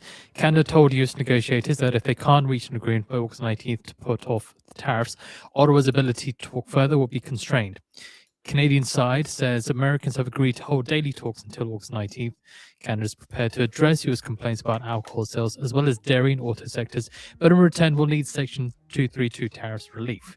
Canada knows it will have to accept some US tariffs on steel and aluminum. Canada hopes any deal on tariff relief can be done in side letters rather than in body of a renewed USMCA deal.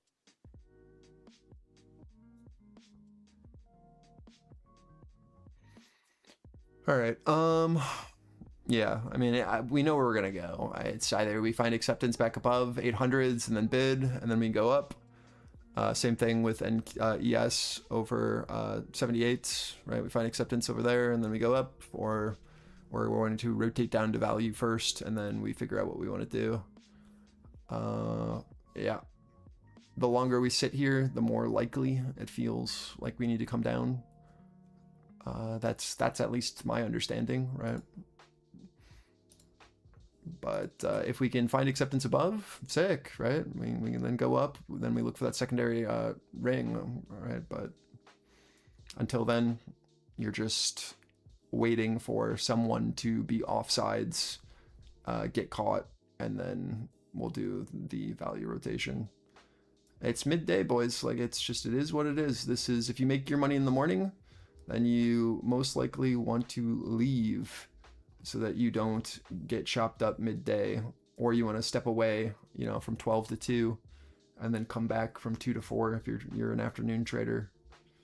I think your opportunities are quite a bit less in the afternoon personally compared to the morning, but you know, you do you can trade where you can, you know. But if you're trying to start trading during midday, you're screwed. It's just not worth it. And the reason why is very simple, is that the volume decreases considerably, right? So here, I'll show you a really easy graph visual that shows you where all the volume is on the day. And as a day trader, you want volatility, right? Because that gives you speed, that gives price movement, that gives you nice directionality. And without it, you get barcoding, chop, garbage, no follow through, right? So like this is what an average day looks like in the market, or I shouldn't say the market. Oh shit, all our levels just got deleted. What the hell? That sucks. This is an average day, right? So this is where all of the volume is on a day.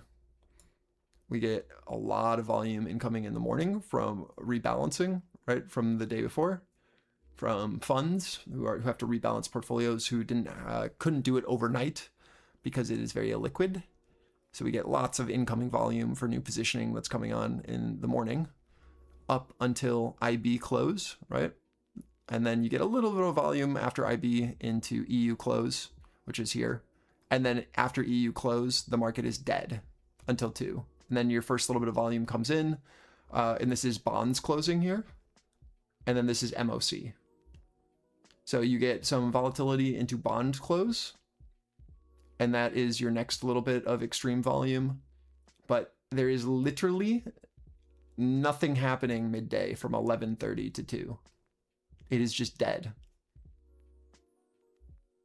So if you're looking to trade, right, your trading blocks are 9:30 to 11:30 or 2 o'clock to 4. That's it.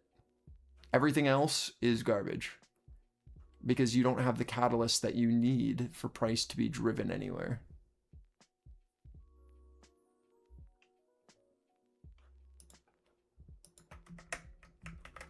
If you need like an easy visual aid of like why you shouldn't be trading this period, this is it.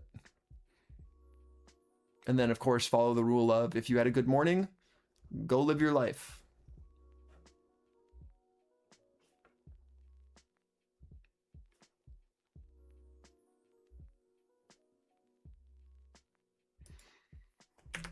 All right. Yeah, I'm gonna head out. If this move plays, sick. If not, we just have to wait for the rotation through. Levels are posted in chat. Nothing has changed. Yeah, we're just watching to see if we find acceptance here or if this is going to fail and rotate down to our lows again. Same thing on NQ. Very clear levels.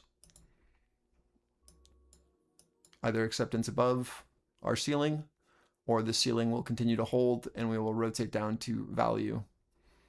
If value fails, then we will rotate down to come back down into these lows following our pathing. Excuse me. The idea is that if we can find acceptance again, back above, right, then you'd be looking for rotations through this as a distribution. So it would be recovery of 800s and bid, then you would allow for rotations back up to this 40 to 50. And if we could get above this, then you'd be able to get expansion on the day. Until then, you are just stuck.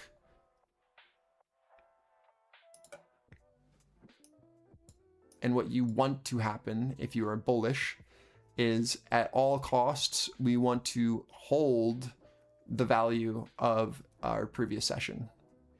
And what we want to see, ideally, is acceptance back above these highs. Why? Because this is where our one-time framing happened, right? So if we can show a clear hold of this range where we started to one-time frame up after that big downtrend we had, this is now creating a new balance. So we Senate are currently confirms trading Matsumoto as BLS commissioner.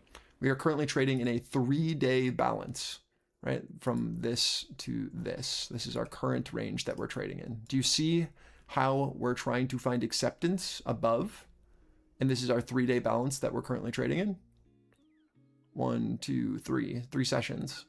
So if we can find acceptance above here and start to build, then we can look to retest these highs, and then we can start one-time framing up again outside of balance.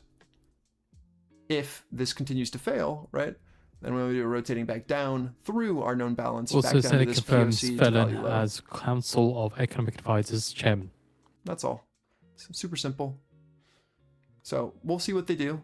Right now, it looks like we just failed to break out, right? Break outside of our 3-day balance, and that we need to come down first before we go up.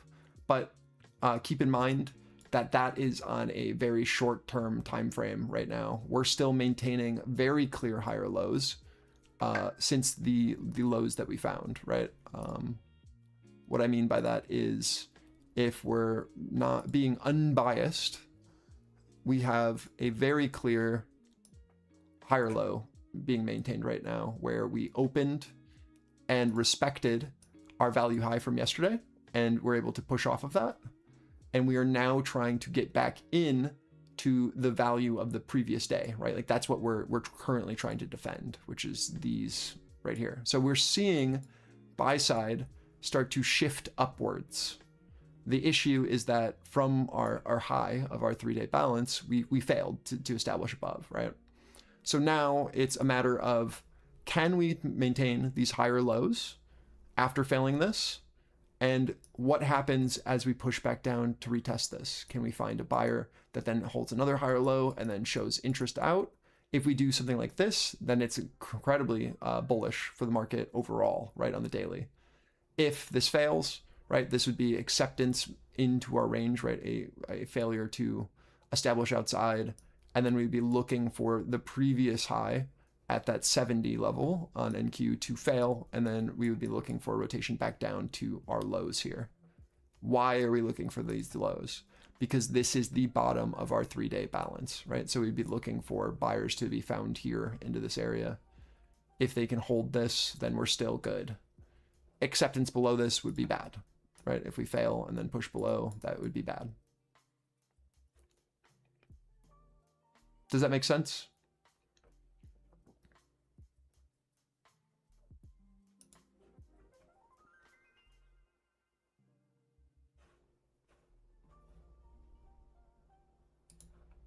Surely.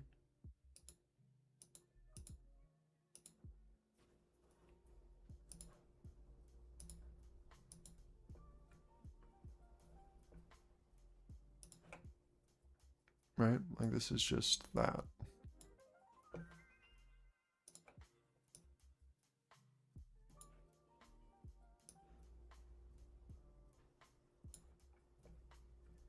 Like when you actually think about this, it's just this, right? Like you can really like dumb down the market. It's like, oh, okay.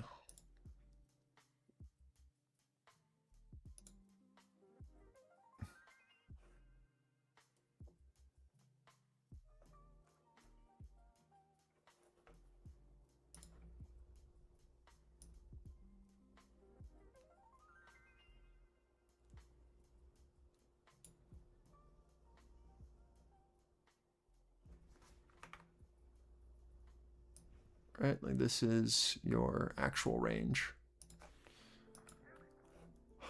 Here we go. Later, Ty. Have a good weekend, man. Good luck.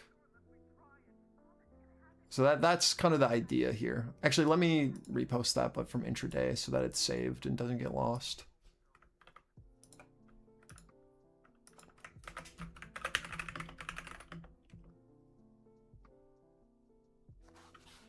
Let me...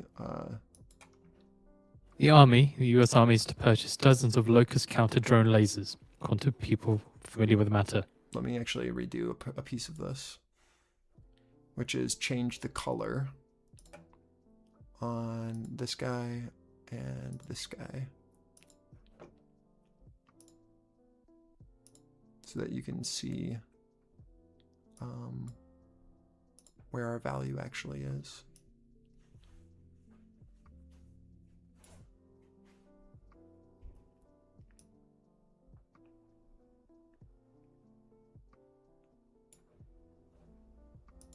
Let me do it from here to here like this. Yeah.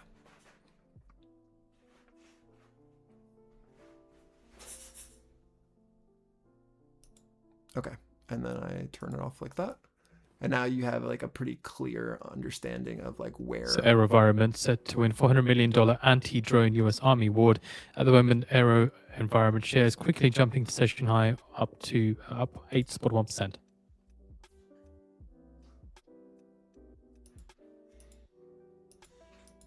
Why can't I delete that guy? Okay, there we go. Yeah.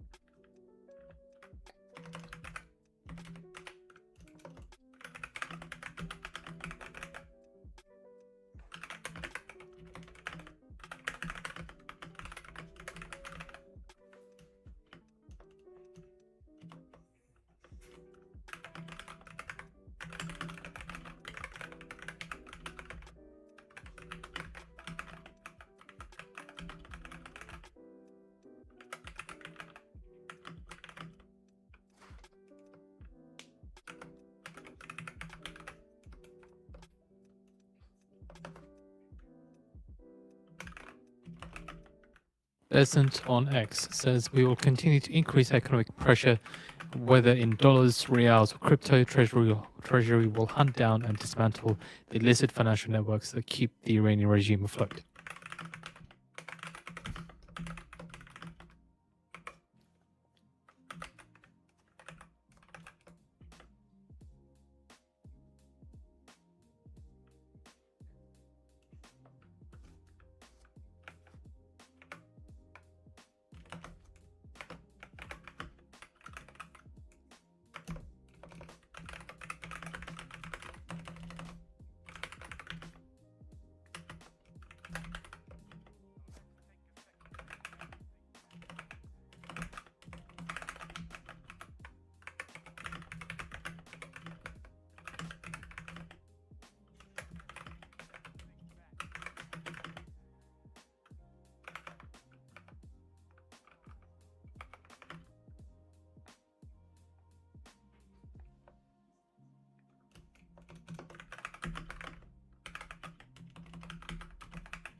Okay, there's your idea. So overall idea, blue boxes represent our current 3-day balance. As long as price continues to hold these edges, we are balanced and, quote unquote bullish. The most bullish hold short term would be a hold of today's value low and yesterday's value high, right? So this creates our pocket where we need to see it basically as a look below and fail. Failure to sustain this pivot as which would be this.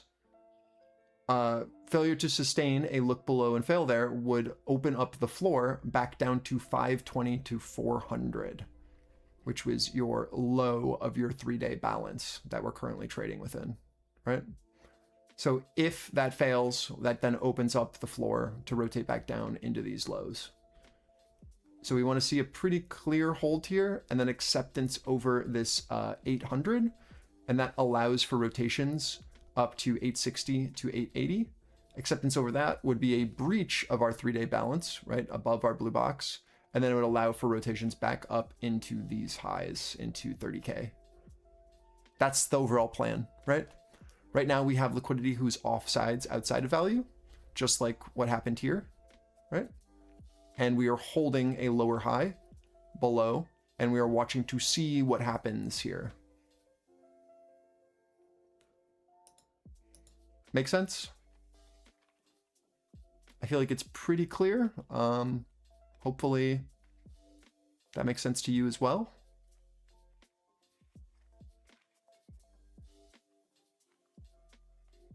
All right. I am going to head out. Go enjoy your weekend. If you're still in trades, again, levels are posted. Charts are very set up.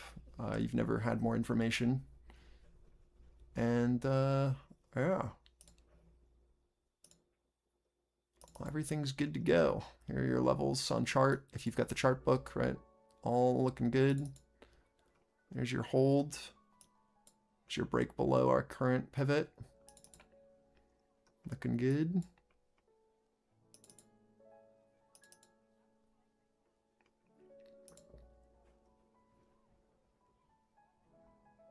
Yeah, man. It'll only get better.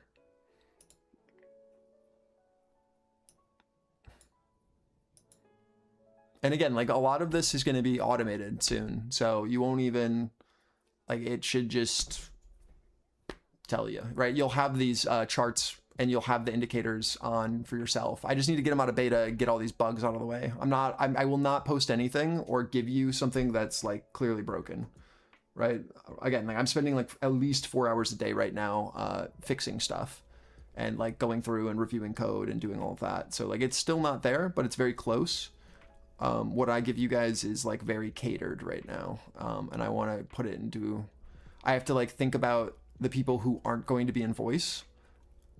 I have to think about the people who are just going to like blindly trust what I've made. And it's not at the state where you can blindly trust.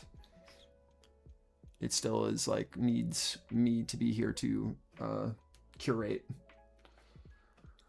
But it's doing the thing, right? Offside liquidity, rotation down. If you are playing down this is your first target into 700s, and then secondary target would be you know, your value low. Anthropic says auto mode default in Claude code starting August 14th. 670.